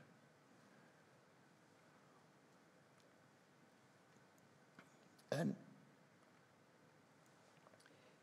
ég sendi þetta líka út til samstarfsaðila sem ég reyna að vinna með í New York University og þar var þetta sett út á svona fitubólur efnið og þá sjást þessi strúktúrar með því sem heitir atomic force microscopy sem svona einhvers konar rafeindasmásjá skoðun og þá sjást þessi gígir þannig fyrir ofan það sem að koma saman og þetta einkennandi fyrir göng eða göt í himnuna. Þetta ekki bara systartin C amyloid, þetta hefur sést með annað amyloid. Það virðist setjast í frumuna og mynda göt og það sennilega minnst ein ástæða fyrir því að þetta drepur frumur.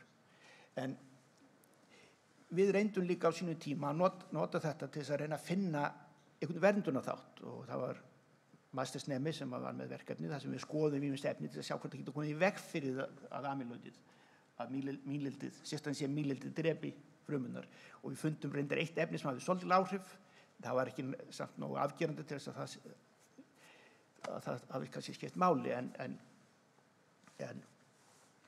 Hákon Hákonarson sem búin að setja hérna fyrirtæki sitt, hann kom með þá frábæru hugmynd að ákveðið lyf sem þegar er á markaðnum að það gæti komið í veg fyrir fjölliðun eða sem sagt að amyloidið myndi svona aggregate og það búið að prófa það á geli og það sést á geli að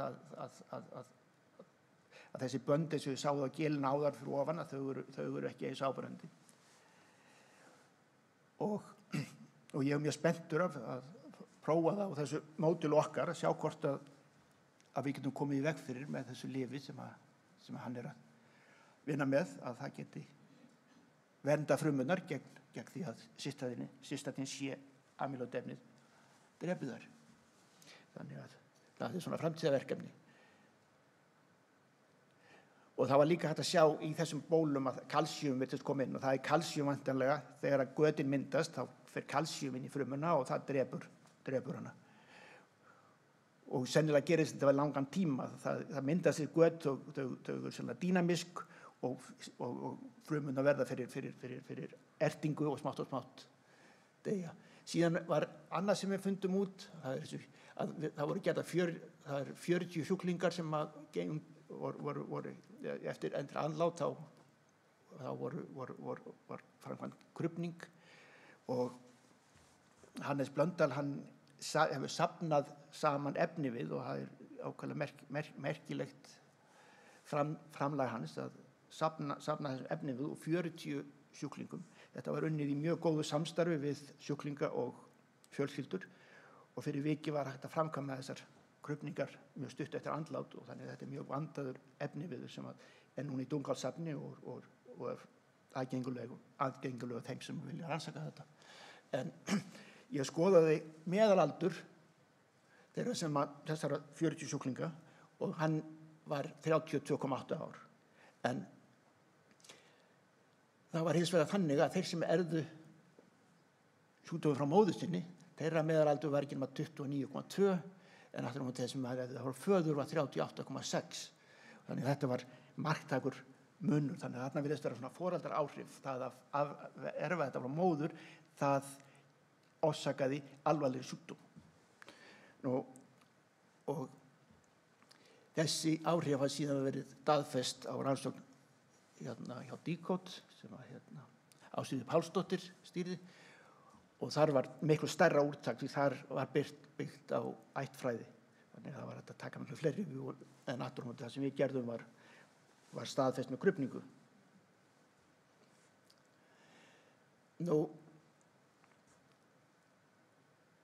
Ég var nú aðeins búin að í sjónaukanum að fjalla þennan hluta eftir eða runni á meðan ég var við háskólann. Þá kom ég að stofnun fyrirtækis sem heitir Vala Med og gerði lyfjanæmis prófanir. Þetta svona rannsóknarmiða líftæknifyrirtæki, og tilgangurinn var að þróa og aðlaga einstaklingsmiða lyfjanæmisprófanir til þess að hnitmiða krabbameinsmeðferð. Þannig að aðferðin gengur út á lifandi krabbameinsvefur sjúklinga er fenginn og gerðar lyfjanæmisprófanir utan líkamans með mismunandi lyfjum, og til þess að finna hvaða lyf er líklegast til að skilja árangri. Og það er ljóst að þó að sama greining liggi fyrir, þá eru krabbameinstilfellin mismunandi og bregðast mismunandi við lyfjum, og þarna sjáum við á þessu grafi hvernig eitt slíkt próf, þar sem að prófa voru 3 mismunandi lyf og 1 lyfjablanda, og það er greinilegt að paclitaxel þarna, það sker sig frá. Það er frumudauðinn er þarna í lóðrétta ásnum, og síðan lyfjamagnið er í X-ásnum, og það sést að við 25%, en prósentan það er miðað við að 100% sem þarna er, það er það sem áætluð er að sé í æxlinu við lyfjameðferð. Þannig var þetta sett upp. En þetta er sem sagt þessi aðferðafræði sem var notuð. Þannig að þetta var í brjóstakrabbameini sem að þessi lyf voru prófuð, og greinilegt eitt lyf það skar sig frá hinum. Við unnum með hópi krabbameinslækna við að þróa þetta, og þetta var ágætlega vel tekið. Við fengum fjárhagslega stuðning bæði frá fjárfestum, og fengum tækniþróunarstyrk og ýmsa smærri styrki. En þrátt fyrir þetta þá tókstu okkar ekki einlega lyfjanæmispróf sem hluta krabbameinslyfja meðferð í heilbrigðiskerfinu og það er sama saga erlendis sem þetta við prófað þetta er flókin ástæða fyrir því að fyrir þessari tregðu en það er líka hægt að nota þetta til að skoða lífvirk efni, hvaða áhrif þau hafa krabbameinsfrumur og eins hvort þau hafi samleiðandi áhrif með krabbameinslyfjum og við prófuðum við vorum með marga stúdenta í verkefnum á því sviði og unnum með ýmsum fyrirtækjum eins og Genís, Saga Medica, Orlíktækni og Kannalindum við ýmsar rannsóknir mest á lífvirkni náttúruefna. Og eitt af þessu var lífvirkni kítófásykra sem að ég vann með Genís, meðan hans fundum við að þessar fásykrur þær hafa áhrif á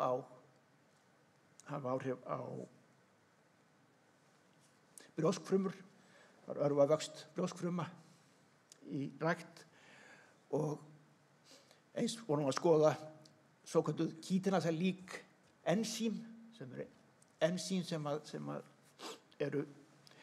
hafa bindast kítíni og eru mikilvæg, þau eru sérstaklega EKL40 verið rannsakað mikið, það hækkar með vaxandi aldri og það hækkar í krabbameini, þannig að þetta er sjúkdómstengt og þarna er rannsókn sem við gerðum og meðal annars þar sem að kítófásykrur auka EKL40 í stofnfrumum.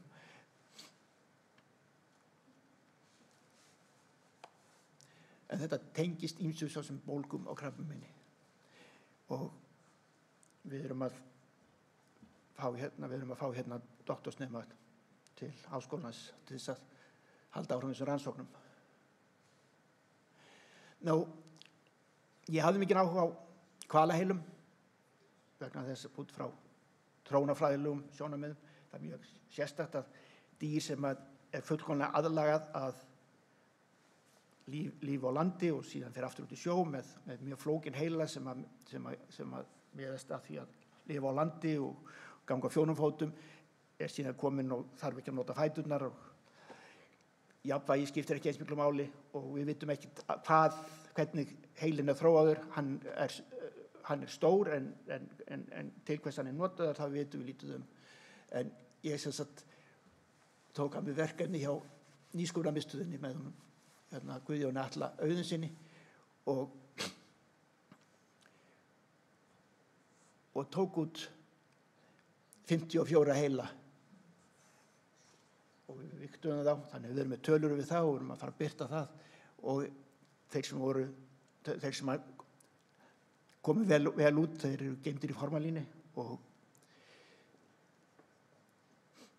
við erum að gera ýmsar rannsóknir því miður þá er erfitt þá varðveitist bindistæðið fyrir mótefni ekki vel við þessar aðstæður sem að þessir heilar eru teknir en það er ýmislegt sem hægt er að gera og ég tel það að sé sanngjarnt að Íslendingar leggi eitthvað þarna mörkum að nýti þennan efnivið og meðan hann er fyrir hendi eða allavega á þessum 2 vertíðum sem ég kom að en ég veit ekki hvort að þar voru það síðustu og meðan hann þá settum við þetta hjá Hjartavernd í Segulómun og við erum að skrifa upp grein með þeirri niðurstöðum þar sem við segulómöðum 2 heila. Ég tók líka sýni og bauð það þeir sem vildu rannsaka þetta og meðal annars þá er hér ein rannsókn á samanburðar dýrafræði rannsókn sem að Laufey Geirsdóttir gerði í Þýskalandi og fekk birt í Cell þannig að það er hægt að nota þetta í þessum tilgangi og vonandi verða fleiri sem að nýta þennan efnivið sem við höfum safnað. Það voru ýmis önnur verkefni sem maður hefur gert og ég vil bara nefna að Ég var mikið með Erni Snorrasyni sem var mikill eldhugi í rannsóknum og mikill missi af honum. Hann hafði mikil áhuga á síþreytu og ég var svona með hann svolítið í þessu, en hann kom náttúrulega að stofnun Decode og svo ég unni með Einari Jóni Einarssyni sem er heyrnarfræðingur og með doktori í þeim fræðum og við höfum verið að skoða ýmsa hluti meðal annars eyrnasvið eða tinnitus. Nú, þeir kannski tókuð eftir að titillinn var vöxtur, þroski og svo dauði. Nú, svo kom endurfæðing að ég var ráðinn hér í prófessorsstöðu við Háskólann á Akureyri sem ég mjög ánægður með og hef verið að unni hér við kennslu með þessi vefja frumulíffræði og líffærafræði og ég mun halda áfram hérna eitthvað af þessum verkefnum sem ég hef komið að, ekki öllum en eitthvað af þessu, meðal annars arfgenga heilablæðingunni, vantarlega í einhverju samvinnu við Hákon og þessi nemandi, Unnur Magnúsdóttir, hún verður hér í doktorsnámi og við verðum með samvinnu við Genís við rannsóknir á þessum keto-hafsyklum. Þannig að, já.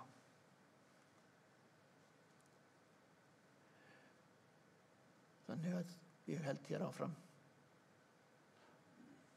þessum rannsóknum og þannig að já, ég held að þetta sé allt sem ég var búin að segja, en já.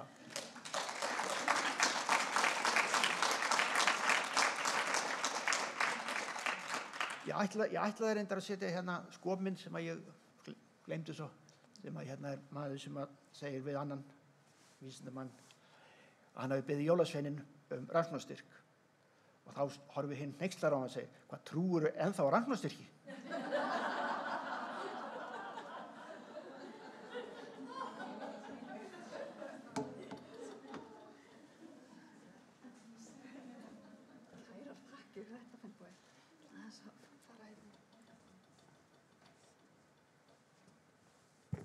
Kærar þakkir fyrir þetta, Finnbogi, og bara fyrir áhugaverða yfirferð á þínum störfum. Og ég vona að hafa ekki verið of sundurleitt. Mjög fínt. Ég horfi aðeins á þau öðrum augum núna eftir að hafa séð myndað þér á kafi í hval með keðjusög. Ég veit ekki með ykkur hinn. En rétt eins og áður, þá gefst færi á 1-2 spurningum ef það er eitthvað sem... Þú veist að leikarinn úr Texas, hérna... Chainsaw, já, hann var víst að íslenskum ættum.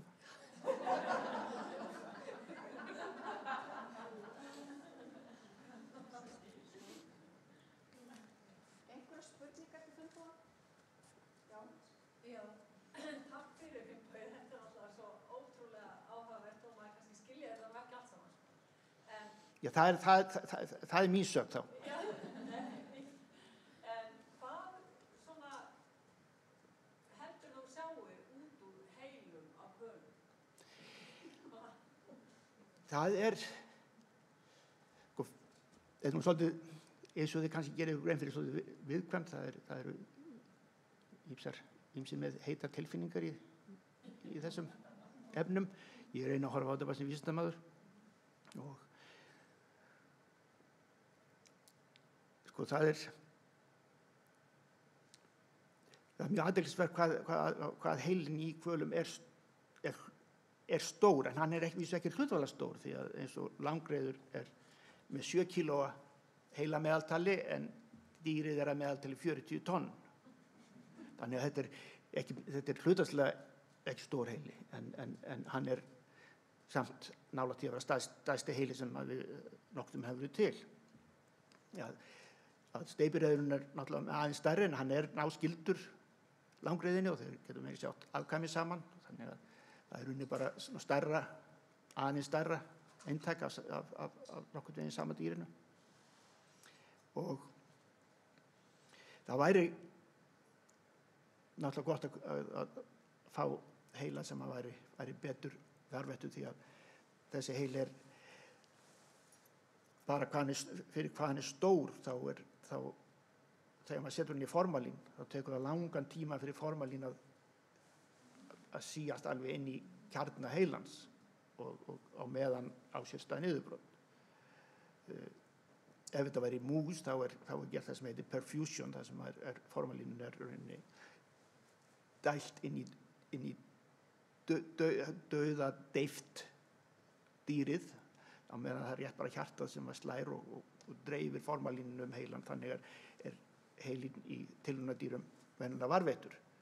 En í þessu tilfelli það ekki inn í myndinni, þannig að þetta það besta sem við getum gert. En við erum komið með þessar myndir úr segulómuninni og það hafi verið gerða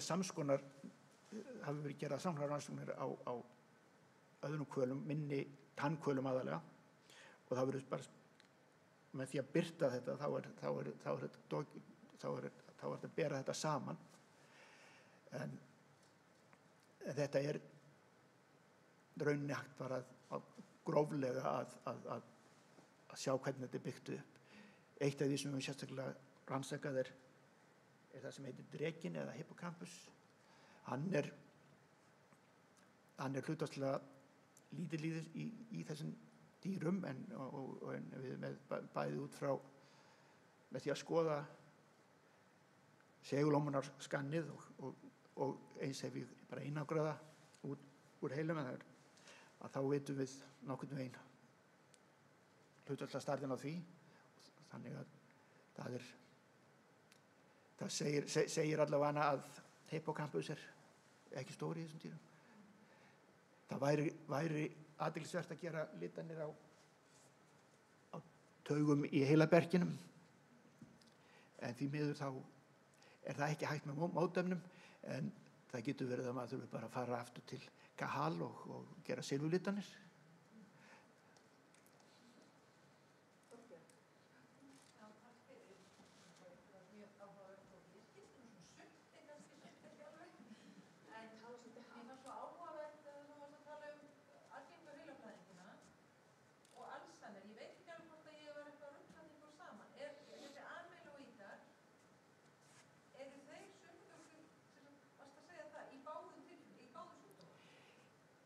Sko, það er náttúrulega til menn sem segja að það sé ekki sannað, og það er sannlega, en það er yfirgnæfandi líkur fyrir því að amyloid, sem sagt í Alzheimer, þá safnast upp amyloid. Það er skilgreiningin á Alzheimer í rauninni að það finnist elliskellur svo kallaðar, eða plaques, og þessi plaques eru gerðir úr amyloid, eða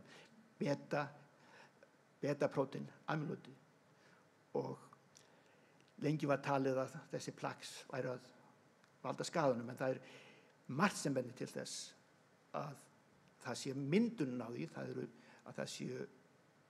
það séu mólekúl sem eru að mynda amyloid, að þau eru cytotoxisk, og í tilfelli Alzheimer þá gerist þetta í heila vefnum og drepur heila taugar, sem taugar, en í algengu heilablæðingu á þessi stað í æðinni og drepur frumur í æðinni og eyðileggur æðina. En hafið þú eitthvað velt fyrir munur, af hverju í þessum einstaklingum og sem þetta þarna, í öðrum einstaklingum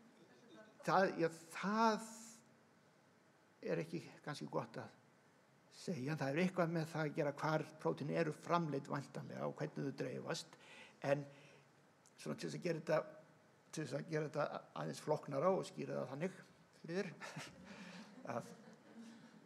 þá er það þannig í Alzheimer að beta-prótínið það selst líka í æðar. Það er vísu, ég sagði frá því á ráðstefnu í einhverstaðar á Svíþjóð, held ég, fyrir mörgum árum síðan, og þá var þetta nýtt að ég ég hefði bara út frá því sem ég var að skoða, þá las ég það að það væri líka í Alzheimer sem að það sem að hérna fjalli út amyloid í æðarnar og það var einn læknir, hann stóð upp og bara sagði ég var hálfviti. Ég vissi ekki hvað ég var að tala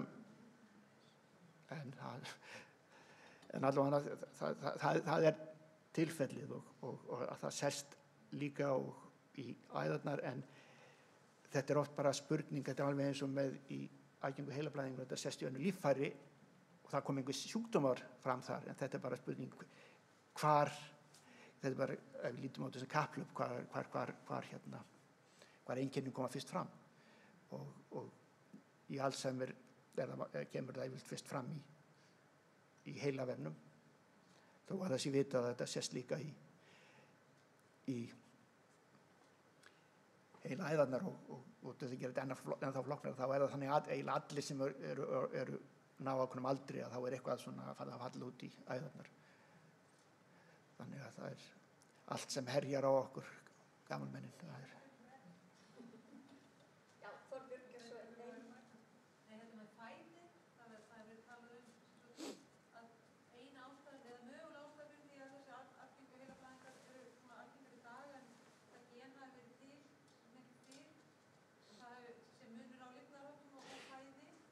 Já, það er mjög athyglisvert, þetta var einmitt sem Ástríður Pálsdóttir fann. Það hefur komið fram hugmyndir það og það er náttúrulega svona í takt við svona ákveðið molekular einelti varðandi náttúrulega sykur í gangi og insúlín og við vitum það insúlín að insúlín getur gert skaða sérstaklega en það er einstaklisbundið og eykst með aldrinum að ég veit að það voru mýs sem að voru með gallaða genið inngreift að þeim var gefið alveg hellinga sykri og vonin var að þeir myndu fá sjúkdóminn að deyja en það gerðist ekki þannig að þetta er ekki svona einfalt en sko ég reyndar hef mína tilgátt hvernig þetta samband en það er þannig að það er vitað ákveðnum tíma á þeim tíma sem að við vorum að hófst mikill innflutningur á meðallandssykri og hveiti og öðru til Íslands að þá jókst sýnd þessa sjúkdóms áður hafði fólk gengið með þennan sjúkdóm til miklu hærri aldurs en síðan jókst sýndin það að segja að sjúkdómur kom fram á hjá miklu yngra fólki.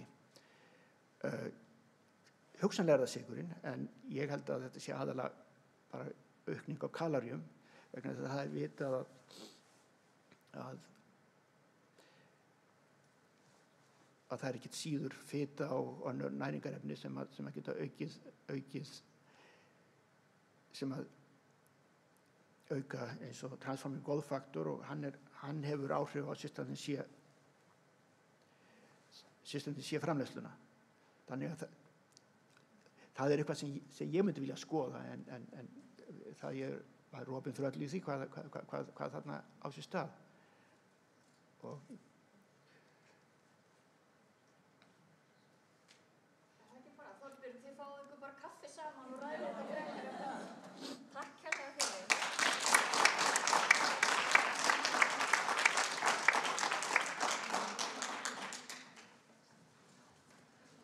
Mér langar að benda ykkur á að þið getið fengið ykkur hressingu hérna, þeir sem eru hérna í salnum, kaffi, te. Og við höfum þetta bara heimilislegt og þið svona réttið úr ykkur og er það ekki? Eða áttu að taka 10? Nei, höfum þetta bara rúllandi því að við skulum halda áætlun og þá langar mig að bjóða síðast en ekki síst Guðrún Pálmadóttir og erindi hennar heitir Frá hugsjón til vísinda. Gjör svo vel, Guðrún.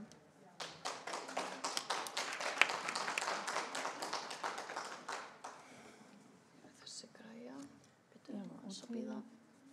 Byrju, þeir eru að kalla þetta eitthvað fram. Já, einmitt. Þetta er til að halda árum, þetta? Jú. Þetta er til að fara. Já. Þetta er maður ljósa. Ég langar svo að færa þetta.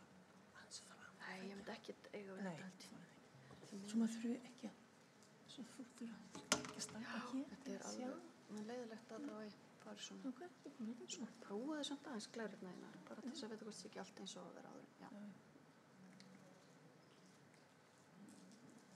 Ok. Þannig ég hluti finnst. Svo bara færir þetta eftir þínu ferðu. Já. Komið sæl öll.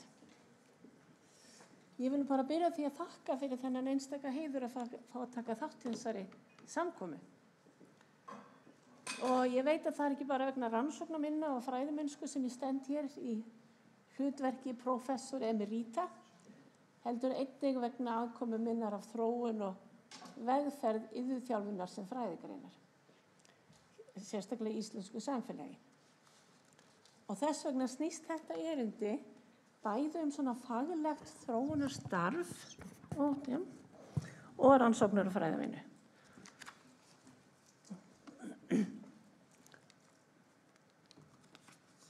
En fyrst ætla ég nú aðeins að gera grein fyrir sjálfur mér. Ég ólst upp í sveit og lærði því snemma að vinna og taka ábyrgð og með það að leiða ljósi að iðjusemi dygð og vinnan göfgar manninn. Og barnaskólagangan var í farskóla í sveitinni og svo lá leiðin í unglingaskólan á Blönduósi, þaðan sem ég lauk stúdentsprófi. En á þessum tíma þá voru ekkert margir svona mínu umhverfi sem fóru í menntaskóla að loknu skyldunámi. Fólk gerði nú eitthvað sem var praktískara. En ég fór í MA og lauk þaðan stúdentsprófi og þannig varð Akureyri mér snemma afar kær. En hvað gerir maður nú svo með svona stúdentspróf? Jú, ég kendi fyrst einn vetur, unglingu við Húnavallaskóla, meðan ég var svona aðeins að átta mig. Og ég komst að því að svona kennsla og leiðsögn áttu bara nokkuð vel við mig.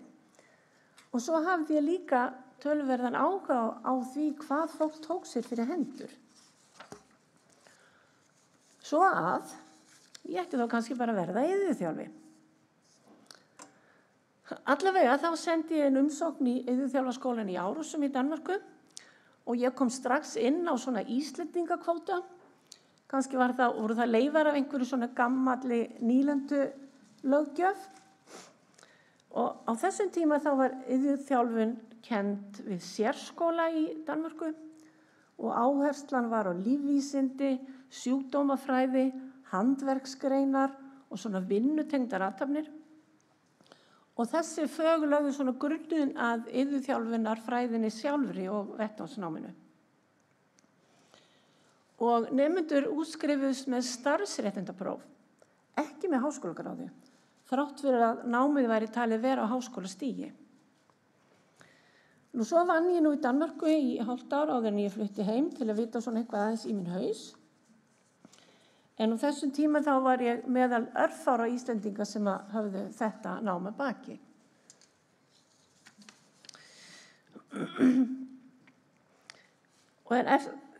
Og eftir að heima komið þá starfaði ég fyrst hálft ár á Landspítalanum við Hringbraut, en síðan fór ég að starfa við endurhæfingu á Reykjalundi og var þar næstu 5 árin. Og svona var nú staðan á Íslandi þá, þegar ég kom heim, eða það leyti. Þá var iðjuþjálfun starfrækt á 3 stöðum og það voru 10 iðjuþjálfar á landinu, ég meðtalin, sem voru nægilega margir til þess að það var hægt að stofna félag. Og auðvitað var maður þá í stjórninni og þar var fyrsta megin verkefnið að koma því áleiðis að það yrði gerð landslög iðjuþjálfun til þess að varðveita og vernda starfsheitið.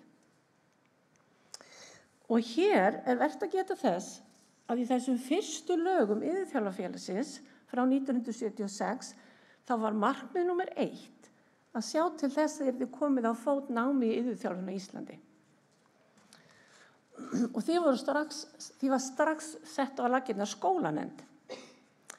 Það liður reyndar rúmlega 2 áratugir áður en að þetta markmið náðist. En ég hafði áhuga á að læra meira og skilja líf fólks betur og svo fór að ég flutti til Bandaríkjanna í ársbyrjun 1981 með manni og börnum og hóf þar meistaranám í þroska og fjölskyldufræðum við Colorado State University. námið var 30 bandarískar einingar, en ég tók nú það bil helmingi fleiri af því að þetta var allt svo áhugavert. Og þarna voru kerfiskenningar í brennidepli, algjörlega nýtt hugtak fyrir mér. Þar sem var litið á alla hópa og samfélög sem gagnvirka kerfi.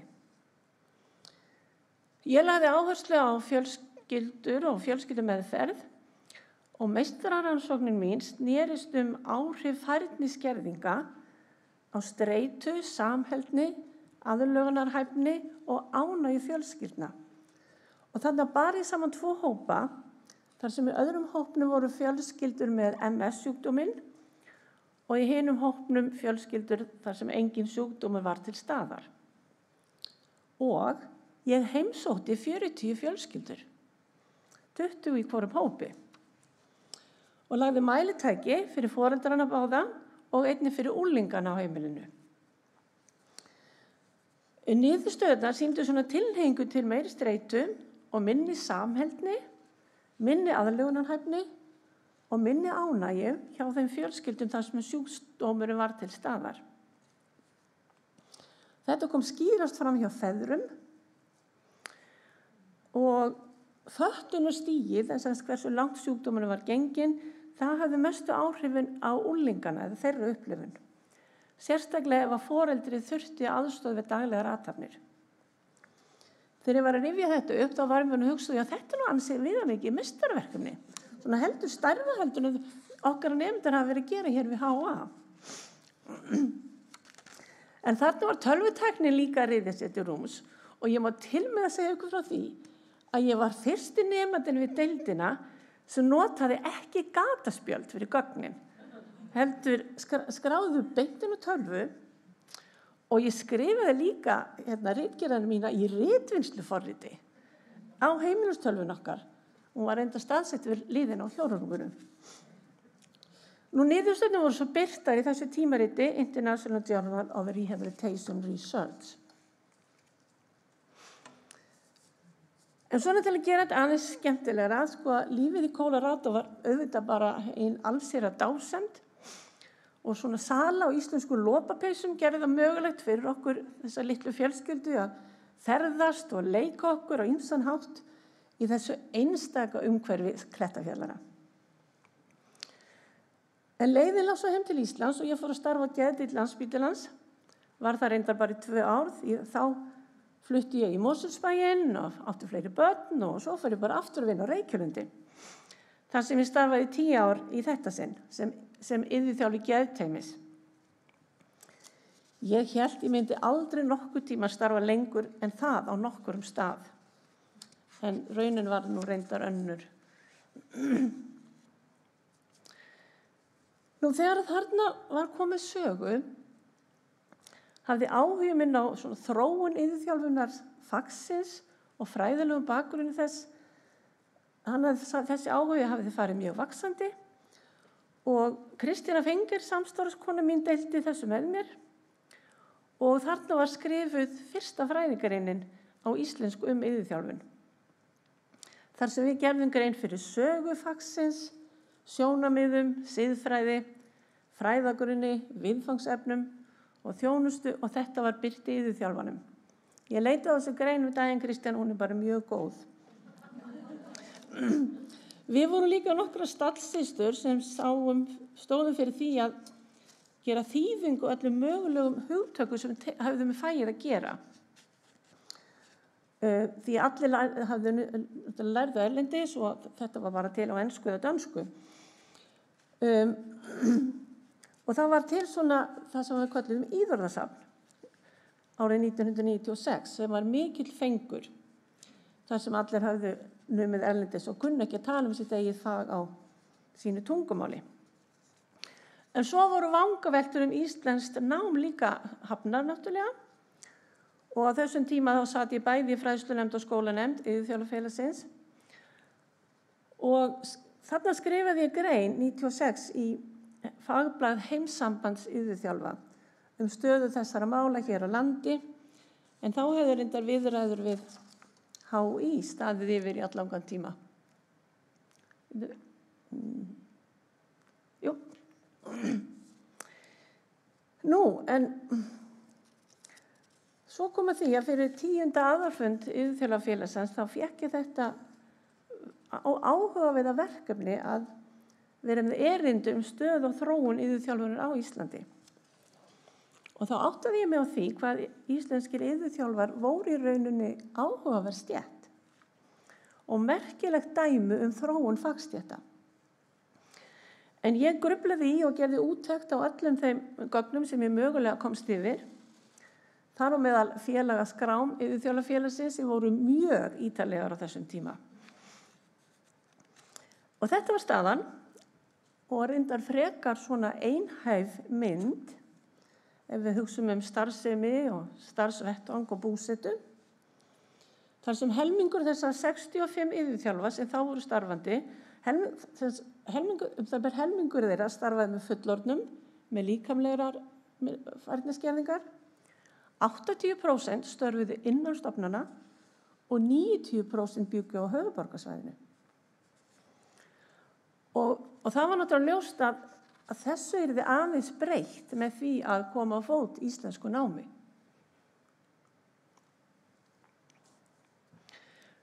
Svo að nú urðu skólamálin algjörlega í forgrunni. Þau hefðu svo sem verið til umræðu á aðri stöðum. En það komst svona skriður á málin 1988 og þetta svona yfirlit yfir svona mína aðkomu að þessu ferli sem varð ansi langt. Og hófst eiginlega formlega þarna með því að ég tók þátt í nefnd á vegum menntamálaráðuneytisins. Og snemma í þessu ferli þá hófst hinn svona langvarandi og trausta samvinna okkar Snæfríðar Þóru Egilsson og við fórum meðal annars í nokkrar kynnisferðir erlendis til að afla fjölbreyttra upplýsinga iðjuþjálfunarnám. Og þegar þið horfið á þennan lista þá vekur það kannski athygli að samstarfið við HÍ stóð yfir í það bil 5 ár. Og við vitum náttúrulega öll hvernig það fór, að það slitnaði upp úr þeim viðræðum. En öll sú vinna og skýrsluskrifin sem að þessu tengdust nýttu svo sannarlega vel þegar að koma hinum snarpa undirbúningi námsins við HA vorið 97. Því námskráðin var svo til tilbúin. Og þar munaði mestu samstarf okkar við Geir Maguire, Fulbright-prófessor, sem hafði dvalið við HÍ til aðstoð við uppbyggingu íslensks námi iðjuþjálfun. Og nú voru örlögum í ráðin. Ég var orðin svokallaður flugkennari. Og í hverju ósköpunu var ég nú lent? Jú, ég var orðin starfsmaður HA með öllum þeim skildum á sviði kennslu, stjórnunar og rannsóknar sem því fylgdu. Og þetta svona listi yfir svona helstu verkefni og embætti sem ég gegndi þessu 23 ár sem ég starfaði hér við háskólann. Nú námið tók mest alla kraftana fyrstu árin, en auk þess að hanna og kenna ýmis námskeið á ólíkum námsstigum, þá gegndi ég líka stöðu brautarstjóra, sem núna heitir deildarformaður. Ég gegndi þessari stöðu í 12 ár og ég sat í námsnefnd fyrir iðjuþjálfunarfræðideild öll 23 árin sem ég starfaði við skólann. Þannig ég fekk líka tækifæri til að taka þátt í hönnun nýja námsins sem var í fyrsta skipti útskrifað fyllilega úr núna fyrir ekki svo lengur síðan.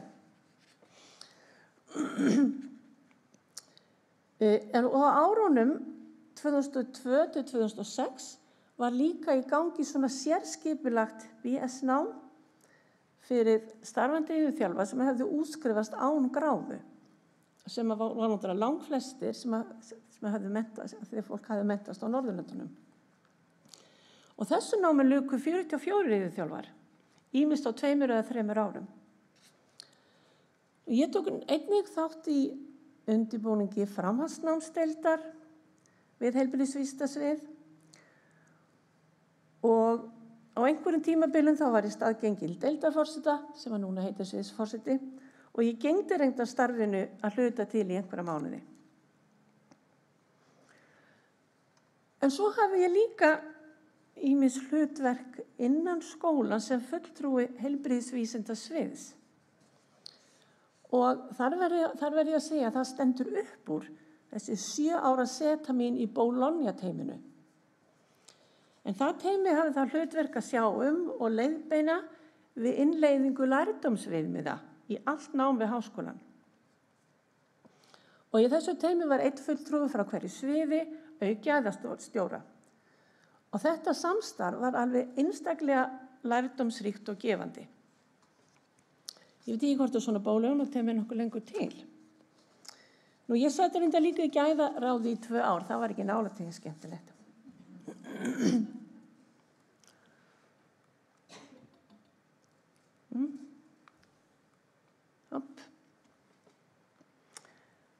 Nú, en förum nú aftur að árunni 97 þegar námið hófst við Háskólann á Akureyri.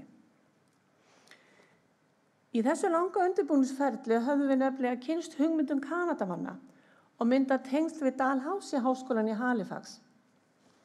Og Dalhousie háskólinn var sá fyrst í heiminum sem byggði námið algjörlega á iðjumiðaðri hugmyndafræði og lagði líka ríka áherslu á skjólstæðismiðaða nálgun og valdeflingu. Þetta voru allt nýjungar á þessum tíma, hugtök sem núna við teljum sjálfsögð. Ég heimsótti Dalhousie skólann í fyrsta sinn haustið 95. Þá vorum við hjónin á ferði í Halifax og vorum að koma jólagjafir. En ég leit þarna aðeins við og við Snæfríður heimsóttum hans og síðan bæði 97 og 98. Og 98 þá heimsóttum við líka fleiri skóla í Kanada. En námið í Dalhousie varð fyrirmynd námsins hér við HA og við nutum mikil stuðnings frá þeim stöllum Barbara O'Shea og Elizabeth Townsend. Og þessar 2 konur voru stærstu fyrirmyndirnar í mínu faglega lífi. Tengslin við Dalhousie hafa verið sterk í gegnum tíðina. Auk þess að fara í stuttar heimsóknir þá dvaldi ég þar líka í rannsóknarmisseri og fekk þá nafnbótina adjunct professor við skólann við iðjuþjálfardeildinni þar og við Elizabeth Townsend við komum líka á fót svona samstarfssamningi milli háskólanna 2 sem gerði íslenskum iðjuþjálfurum kleift að stunda meistaranám við Dalhousie. Sá samningu var reyndar allt of lítið notaður, en var þó notaður. En allavega, þetta með námið það bara virkaði nú alveg. Því hér má sjá fyrsta útskriftarhópinn 2001 ásamt föstum kennurum deildarinnar á þessum tíma og deildarforseta og rektor. Og þessi nemendur, þeir útskriðust úr námi sem hafði fengið alþjóðlega viðurkenningu heimssambands iðjuþjálfa, en til þess að svo gæti orðið þurfti ég að skrifa mjög viðamikla skýrslu og senda þeim fullt af gögnum allt það sem viðkom náminu og umgjörðin og því. Og það var svo sannarlega hátíðleg stund að rétta fyrstu útskriftarnemunum skírteini sín. Og þessi hópur og alltaf svona svolítið pláss í hjartamanns. Og ég tilefna þessu merka áfanga í sögu fagsins á Íslandi og 25 ára afmæli iðjuþjálfafélagsins, þá var haldin 2 daga ráðstefna hér við HA, þar sem voru erindi í 2 samhliða málstofum, í íslensku annarri málstofunni og ensku á hinni. Og þarna voru sérstakir heiðursgestir, auk aðalfyrirlesarans, Dr. Karolín Baum. Það voru þessar 3 konur sem hefði haft mest áhrif á uppbyggingu námsins hér. Gail McGuire, Barbara O'Shea og Elizabeth Townsend. Og þarna kynnti ég í fyrsta sinn niðurstöður úr rannsókn minni þá á fagþroska nemanda og reynslu þeirra á náminu.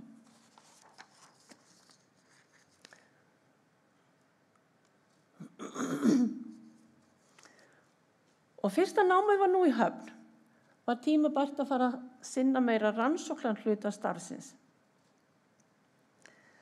Mínar rannsóknir hafa aðalega snúist að svona 3 meginsviðum Og þar ber fyrst kannski að nefna iðjuþjálfun sem fræðigrein, sér í lagi þróun iðjuþjálfunar á Íslandi, námið og svo fagþróun og fagþroska nemenda.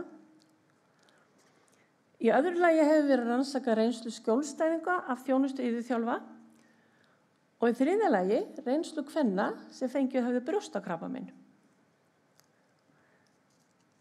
Auk þessara 3 meginsviða þá hefur komin svolítið af þýðingu, stöðlun og staðfærslu mats og mælitækja og ég hef skrifað svolítið það efni. Og svo á sínu tíma þá nýtti ég mig líka ýmis svona rannsóknarverkefni, smærri rannsóknarverkefni sem nemendur voru að vinna undir minni leiðsögn. En þá voru BS-verkefni töluvert umfangsmikil og sum þessara rannsóknar kynnti ég á ráðstefnum, ýmist sem fyrirlestrar eða veggspjöld. Sem dæmi þá var svona verkefni daglegt líf, endurhæfingu og lífsgæði kvenna sem hefði fengið vefjagigt og annað dæmi var verkefni færni og gildi fullorðina við karlmanna á miðjum aldri. Svona til að byrja með þá fyrir utan þessi svona minni verkefni við nemendum þá stóð ég oftast svona ein af mínu rannsóknum og greinaskrifum. En með tímanum þá var meira samstarfið aðra og undanfarin ár hafa flestar mínar rannsóknir og birtingar verið í samvinnu við meistaranemendur mína og með leiðbeinendur hér innan HA.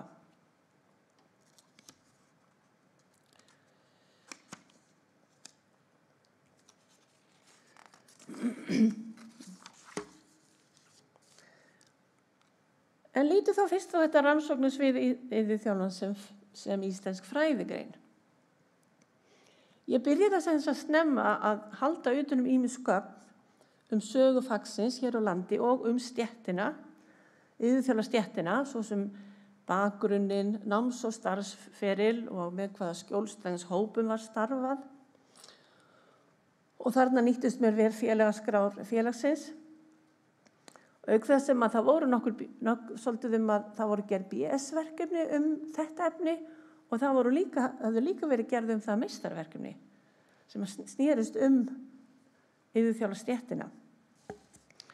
Og svo núna þegar námið var nú loksins hafið þá var líka mikilvægt að halda því á lofti og kynna undirstöður þess, markmið og skipulag.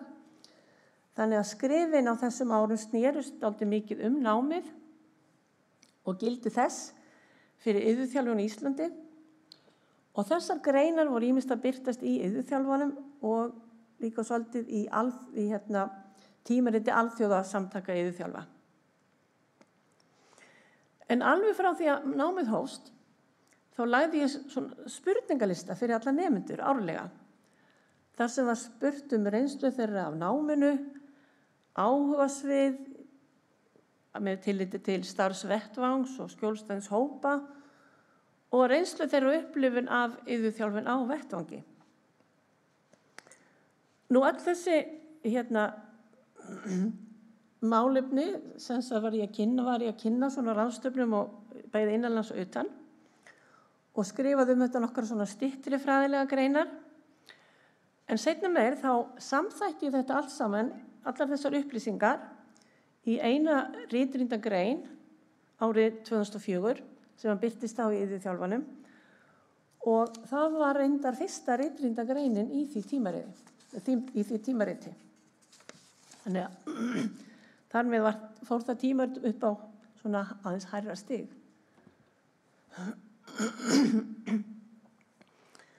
En nú var líka komið að því að fara að snúa sér að öðrum rannsóknarsviðum.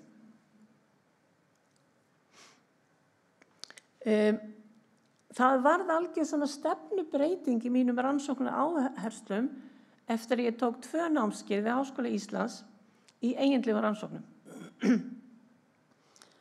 Og strax þar þá byrjaði ég að taka viðtöl við fólk sem hafði reynslu af þjónustu iðjuþjálfa, sér í lagi innan endurhæfingar.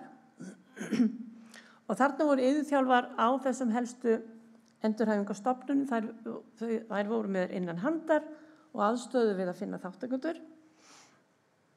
Og þetta eru 20 viðtöl sem lögðu grunninn af 3 greinum í ritrýnd tímarit. Iðjuþjálfa tímarit allt saman á 5 ára tímabili. 2 þeirra voru erlend, það þetta skandinavíska tímaritið og það breska, og svo síðast í okkar eigin íslenska tímarit Iðjuþjálfan. Ég kynnti líka rannsóknina víða á ráðstefnum og málþingum, en á þessum tíma þá var ekki mikið að verið að rannsaka fægisins og þjónustuna. Og nú fekk ég líka að upplifa því lík dásemd rannsóknarmissir eru. Og nýttist mér náttúrulega einstaklega vel við þessa vinnu, og þarna dvaldi ég hálft ár í Halifax ásamt eiginmanni og 2 unglingum. Og ég fekk vinnu aðstöðu og mikinn stuðning frá fræðafólki við iðjuþjálfunardeildina í Dalháskólanum. Og þetta var svo sannarlega gefandi og mjög árangursríkur tími fyrir okkur öll.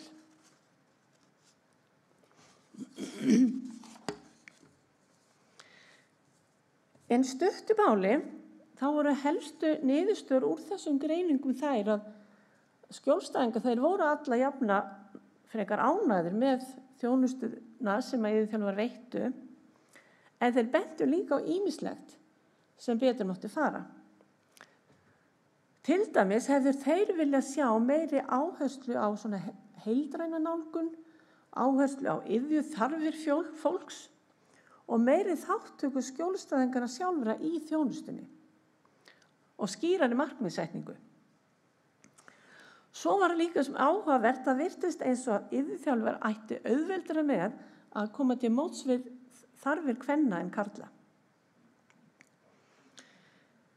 Nú tengsl milli skjólstæðings og iðjuþjálfa voru lykilatriðin í þjónustunni, og það var líka þess var áhugavert að heyra það sem að þú varst að tala hér fyrr, Elisabeth. Og þessi tengsl þau birtust í ólíkum myndum. Allt frá umhyggju, leiðsögn, jafnræði og svo til afskiptaleysis og jafnvel höfnunar. Svo var einnig ábyrjandi hvernig stjórnsýsla stofnana og skipulega hefðir innan iðjuþjálfunardeildanna sjálfra sköpuðu ákveðnar hindranir gegn skjólstæðismiðuðu starfi og þar með möguleikum iðjuþjálfa til að mæta þörfum allra skjólstæðinga.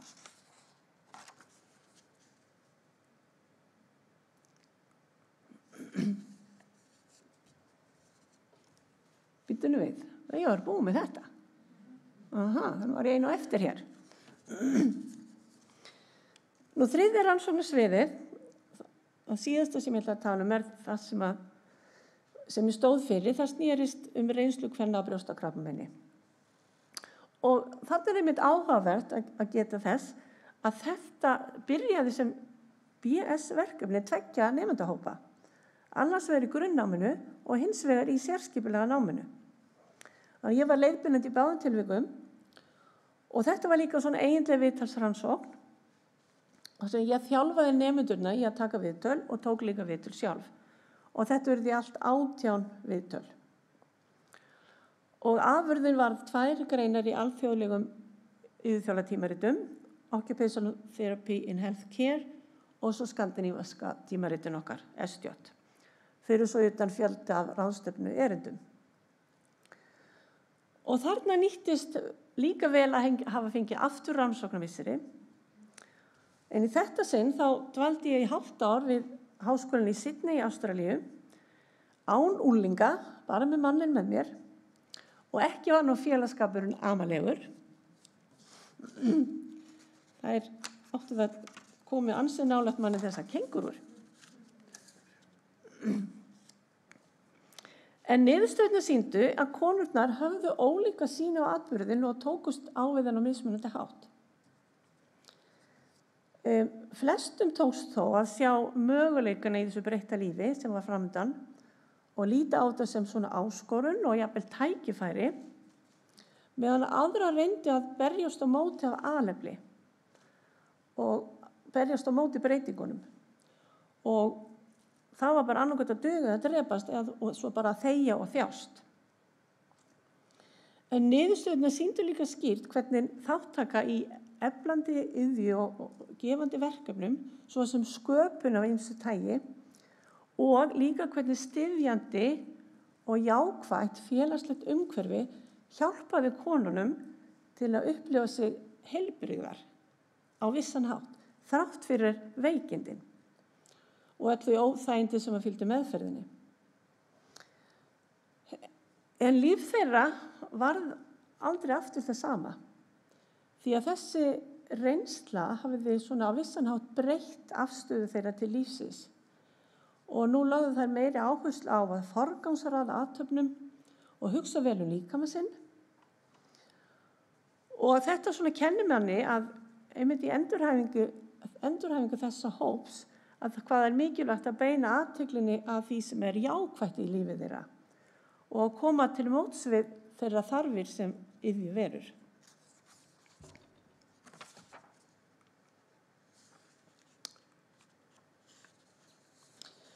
Tíminn í Sydney nýttist mér líka vel við vinnuna við þessa bók.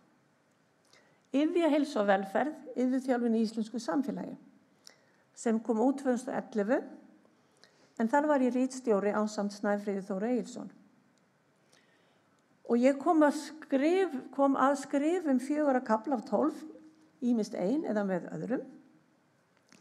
En þessi bók, hún markaði afar stórt skref fyrir iðjuþjálfunarfagið og hún hefur enst vel og elst vel og er enn afar mikilvæg fyrir nemendur á fyrstu árum námsins.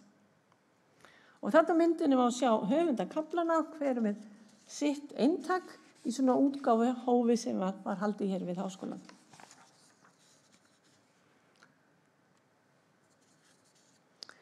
En mér hlotnuðist líka ýmis svona aukaverkefni og það viðamesta var þessi þýðing ICF flokkunarkerfisins fyrir embætti landlæknis. En þýðingin var unnin af starfshópi hér við heilbrigðisvísindasviðið og ég hafði þann heiður að leiða þennan starfshóp. Þetta var nokkuð langdregið verkefni. Það hófst 2006 og það var ekki fyrir 2015 sem að því raun og veru lauk og þýðingin leit dagsins ljós. Nú það er til stutt útgáfa á íslensku af kerfinu, þar sem eru 362 hugtök með þýdd og með skilgreiningum. Full útgáfa af þessu flokkunarkerfi inniheldur hins vegar 1424 hugtök og skilgreiningar. Og hana er hægt að nálgast í rafrænu formi hjá embætti landlæknis á skap.is og þið getur kannski þá skilið að hvort það tók svo langan tíma. En ICF, það boðar nýja, líkanið sem liggur að baki þessu flokkunarkerfi, það boðar nýja hugsun í endurhæfingu sem ég hef kynnt nokkuð víða og líka gert skil í ritrýndi grein hagnýtt gildi ICF fyrir iðjuþjálfun og endurhæfingu sem að birtist í iðjuþjálfunum.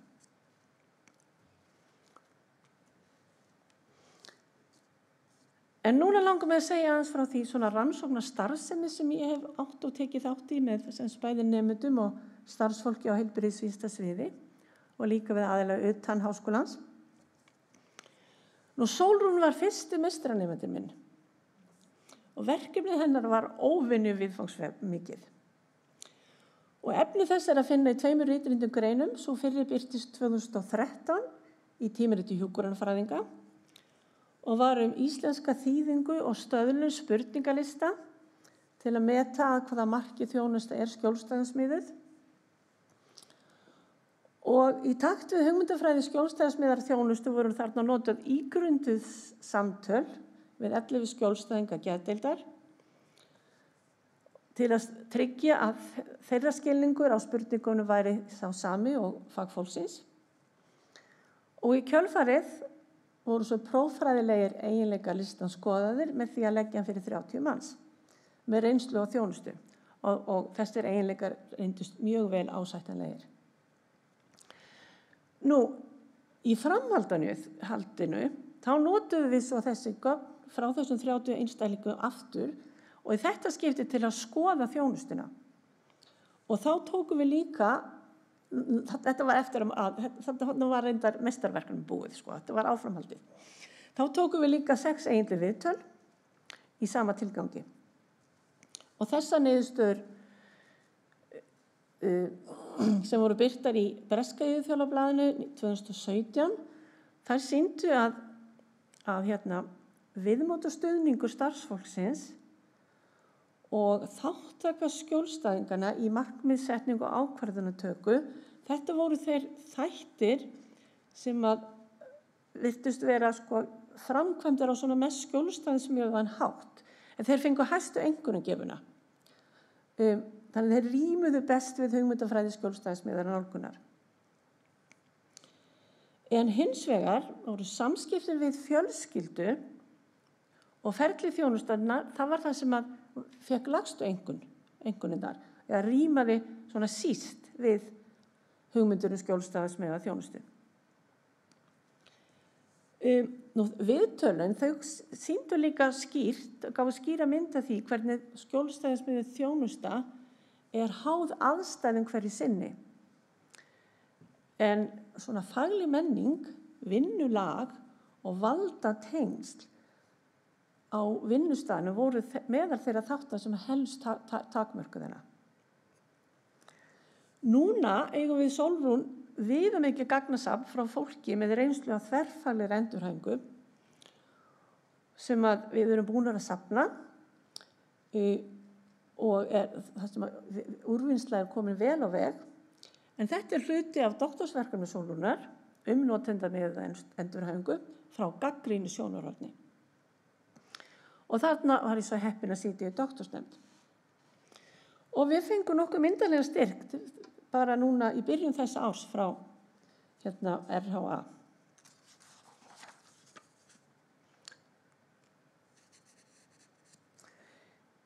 Nú svo er svona öðruvísi rannsóknar samstarf, en eitt verkefni sem var bæði ögrandi en afar gefandi. Það var þegar ég tók þátt í að vera annar af 2 gestaritstjórum fyrir þemahefti skandinavíska yfirþjóðablaðsins. En þetta þemahefti fjallaði skjólstæðismiðaða yfirþjálfun frá gagnrýnu sjónarhorni. Og þarna naut ég félagsskapar vinkonu minnar, hennar Elisabeth Townsend, og þetta verkefni var einstaklega lærdómsríkt.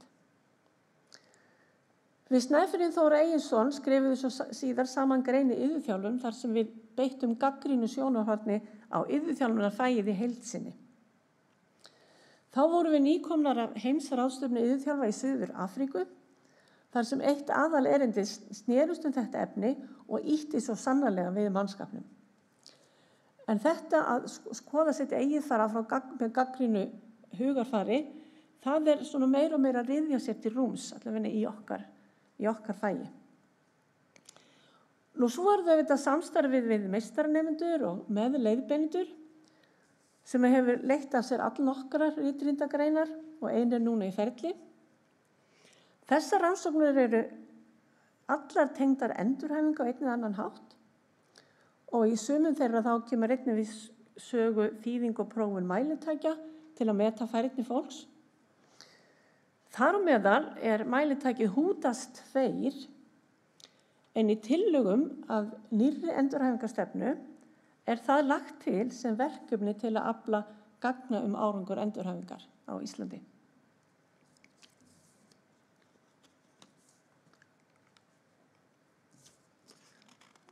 Blöðin orðið frosin saman. Og svo sloknaði á glæðrunum. Er það ekki búið með tíman? Já, þess vegna. Af hverju sloknaði? Ég var mjög lítið eftir, sko. Slökkti ég? Nei. Sko það er svo skemmtilega myndir sem er eftir. Það verður að vera glæðir. Það bara... Nei, það er engin annar takki. Já, ég var að spá í. Ó, ok. Jæja. Ó, þegar þetta byrjur já, ég nenni ekki að gera þetta aftur. Og þið nennið örugglega ekki að hugsa að hlusta á þetta aftur.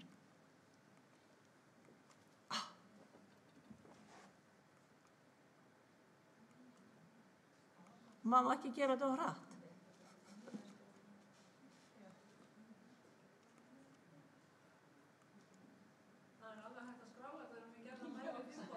Var það? Er þetta, já, ég gerði það óvart. Já, þetta var ekki góð hugmynd. Ef ég bakka? Nei. Nei, það sloknaði, það kláraði, sko. Ég er fljót núna, sko. Þetta er komið í æfingu.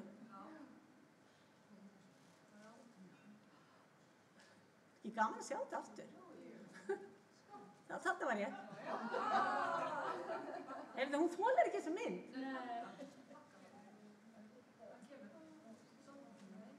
Nei, það kemur ekki.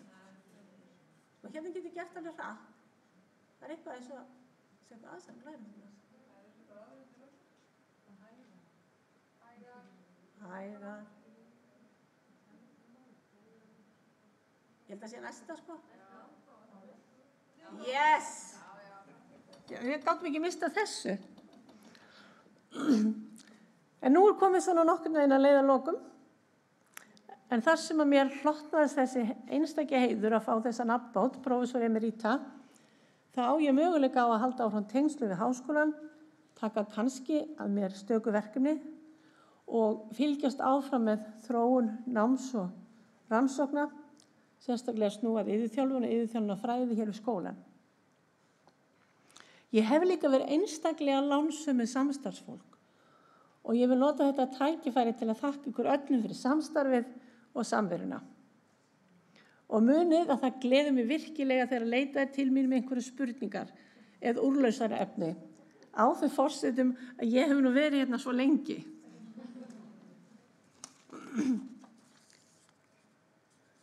Og svo hef ég líka verið lánsöm í einkalífinu. Og ég hef haft mér við hliðar einstakann förunaut sem hefur alltaf stutt mig og hvatt mig áfram næstu því sama hvaða vitleið sem dettur í hug. Hún dettur nú reyndar líka ýmislegt í hug. Og svo erum við svo heppin að eiga töluvert af börnum og tengdabörnum og svo ekki tali nú barnabörnin. Og það er reyndar aðeins bæst í hópinn síðan þessi mynd var tekin. Svo það verður eitthvað svona til að fást við í framtíðinni. Takk fyrir mig.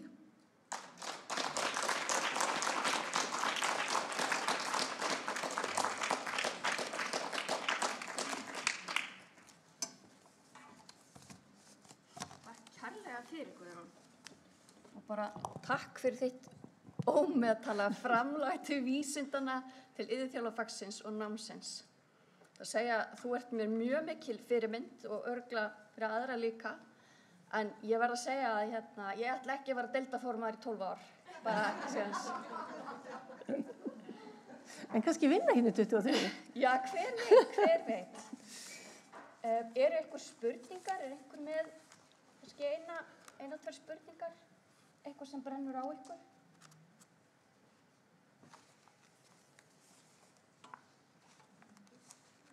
Var mjög skýrt, Guðrún. Já, það lítur að vera. Eða svo óskilin, þetta er ekki eins og hægt að spyrja. En þið getur með bara reyna að finna út hvort þessi mynd er tekið innandyra eða utandyra. Og í hvað landi? Já. Já. Nú, ef það eru einhver spurningar, þá bara þakka þér kærlega fyrir, Guðrún. Ég minn gott klapp.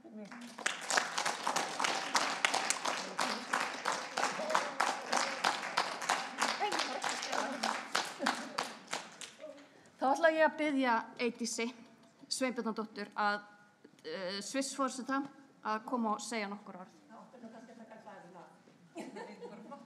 Já, eitthvað flott.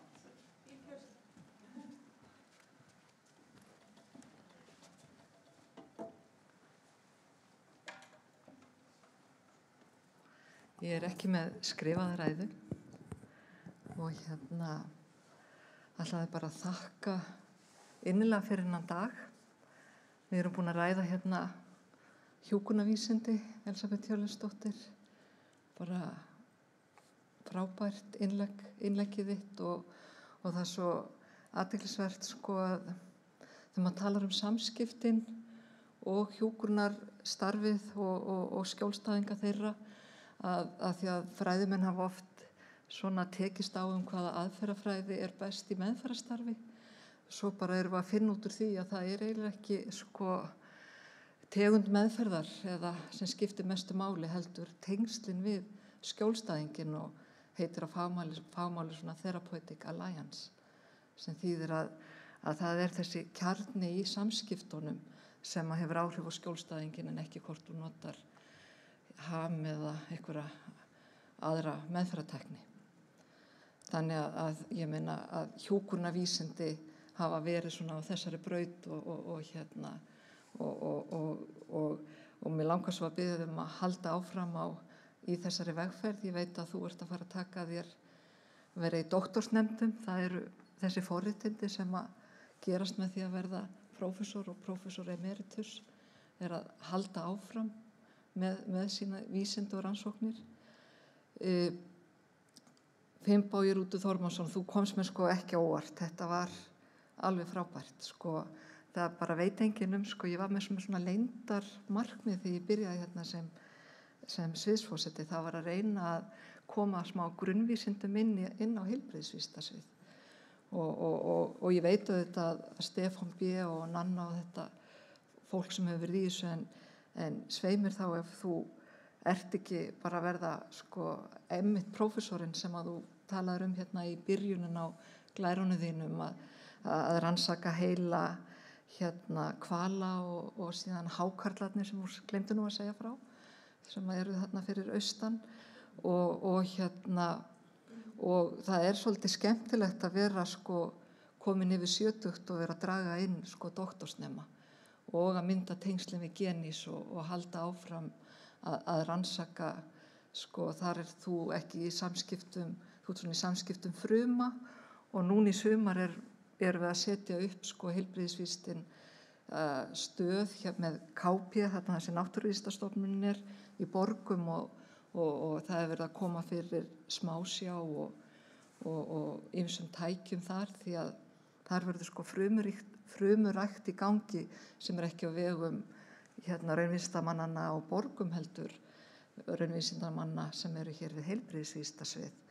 Og ef við horfum aðeins lengra þá þetta sko Háskólinn á Akureyri ekki mjög stór skóli og núna verið að skoða reglurnar og kannski förum við að skoða öðruvísi samsetning á sviðunum og það hefur þróast hérna í viðskipta- og raunvísindasviði eitthvað sem heitir líftækni og hérna þannig að kannski verður líftæknin á endanum komin hér inn til okkar og við þurfum að gera enn meiri rannsóknir þar sem við tengjum mannleg samskipti og líka grunnvísindi.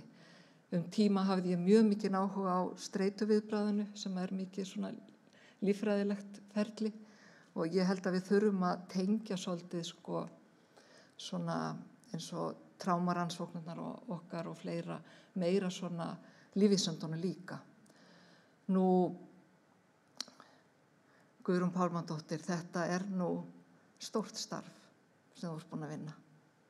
Sko þetta náttúrulega, það ekki bara að þú sért að rannsaka sko notendurnar og gera það á nýjan hátt og vera svona postmodern og breyta eins hugmyndafræðin í að því að við stundum þessar svona hefðbundnu stéttir, við köllum það þannig í heilbrigðisvísindum, höfum stundum bara eiginlega rannsakað ekki alveg nógu vel sko að það svona meinandi þá að taka sko þessi nýja hugsun með co-production of knowledge að við séum að hafa svona notendur þjónustunnar nær okkur og meira með okkur og svo ertu bara í menntavísindum líka þannig að hérna ævistarfi hjá ykkur öllum þremur bara þið horfið á það og það var það sem að stressaði mig aðeins af því að þetta átti náttúrulega ekki að vera svona að þið þrjú kæmið öll hérna og við erum svona bara hérna og hugsa bara vá mannauðurinn sko hjúkrunarvísindi, lífvísindi, iðjuvísindi, ég meina við erum með hrikalega mikið sko ekki bara mannauð heldur vísindastarfið okkar sem að við í rauninni erum bara með svona á bakvið tjöldin því að hvernig þekkir stjórnsýslan okkur, hún þekkir okkur mest sem kennara og í einhverjum fundum og verður svo óörugg þegar við sjáumst ekki vinnu að við séum eitthvað að síkjast undan en þá erum við bara að framleiða heilar bækur og rannsóknir og svo segir einhver, já, svo eru þau alltaf í útlöndum og sjást ekki en þá eru bara allar rannsóknirnar framkvæmdar. Þannig að fólk alltaf að. Þannig að þetta alveg sko meira háttar að sjá þetta, en það sem var stressuð yfir, að þið fengið hvert og eitt ekki nóg mikið að njóta ykkar, því að það var náttúrulega hugsunin þegar þið fenguð urðu prófessorshæf og fenguð og urðu prófessor emerita og prófessor emeritus, að þið fengið að skína í pontu, hvert og eitt ykkar, en ég vona að þið hafið öll fengið að skína í dag, að þið hafi ekki verið að sko skyggja hvort annað eða þið hafi öll fengið að skína og við erum með kaffi og konfekt og síðan erum við held ég bara öll að labba yfir í það sem við köllum ekki græna herbyggi, við köllum það rauðustofuna, það sem að þægilegu sófarnir eru, þar erum við að halda smá teiti til þess að í rauninni að kveðja Kristjánu Fenger og Guðrúnu Pálma sem að deildin í rauninni ætlaði að gera á sínum tíma, en við erum svolítið mikið núna í júní, allt í einu megum við vera 300 saman og við erum að nýta okkur það að við megum vera í sama rýmunu og megum hittast, að það hefur ekki verið í rauninni hægt þangað til í maí núna síðastliðin, þannig að við erum svolítið kannski þetta svolítið mikið í einu, að við erum að gera þetta allt í einu núna í júní. En það sem ég ætlaði að segja líka, að það ekki sjálfgefið að vera komin á þennan stað í lífinu og geta verið með framlag bæði til vísindana og framlag til vinnustaðarins síns, vera í þessu svona ráðningasambandi sem að emeritusa starfi gefur, að þið getur stjórnað því svolítið sjálf hvað þið ætlið að vinna, en auðvitað eru við sko stundum undir mönnu hér og þá erum við að setja ykkur lík í stjórnsýsluna, en ég veit að þið hafi gaman að því. Þannig að við erum ekki við Háskólann á Akureyri, ég held að við séum ekki með aldursfordóma, hvorki fyrir ungu fólkinu og ekki heldur þeim sem eru aðeins eldri. Ég held að við ætlum að reyna að vera öll saman í sátt og samlyndi, ungir og gamlir og síðan bara hafa heilsuna til að vera með okkur við heilbrigðissvið og vera reglulega að koma inn í starfið okkar, þótt að við sjáum ykkur ekki hér á hverjum degi, þá verður til ákveðið samfélag sem verður til á 7. hæðinni. Þar verða doktorsnemarnir, þar verða emeritusarnir, þar verða gestalektorar og dósentar með aðstöðu, þannig að þar verður dálítið skemmtilegt samfélag. Og ég held að þið þurfa að fara að stofna sko klubbin, og þá ekki endilega við skólan, það bara, hér eru við orðið klubbur af fólki sem orðnir prófessorar og emeritusar, og þetta svona, þið þurfa að stofna svo ákveðið samfélag, ég hvet ykkur til þess, og kannski samfélagið líka við hinn sviðin, við fólk sem starfandi við skólan, og það getur myndast þarna upp á 7. hæðinni, og svo bara í öllu þessu rafrænu samskiptum sem við eigum. Ég held að ég ætla ekki að segja meira, en við ætlum að halda áfram að eiga samskipti yfir kaffibolla. Mér langar bara að þakka ykkur innilega fyrir þessa innsýn inn í það sem þið eru að gefa okkur og við þurfum bara að halda áfram, og það bara, við erum bara rétt að byrja í þessum fasa. Þetta er bara byrjunin, og bara þakka fyrir og til hamingju. Ég ætla að biðja ykkur öll að koma hérna upp á sviðið. Til mig langaði að færa ykkur smá blómvönd frá okkur hérna við sviðið og fá eina litla mynd á okkur. Elsabeth, Finnbogi og Guðrún.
Bara takk fyrir og við njótum hérna saman áfram. Takk.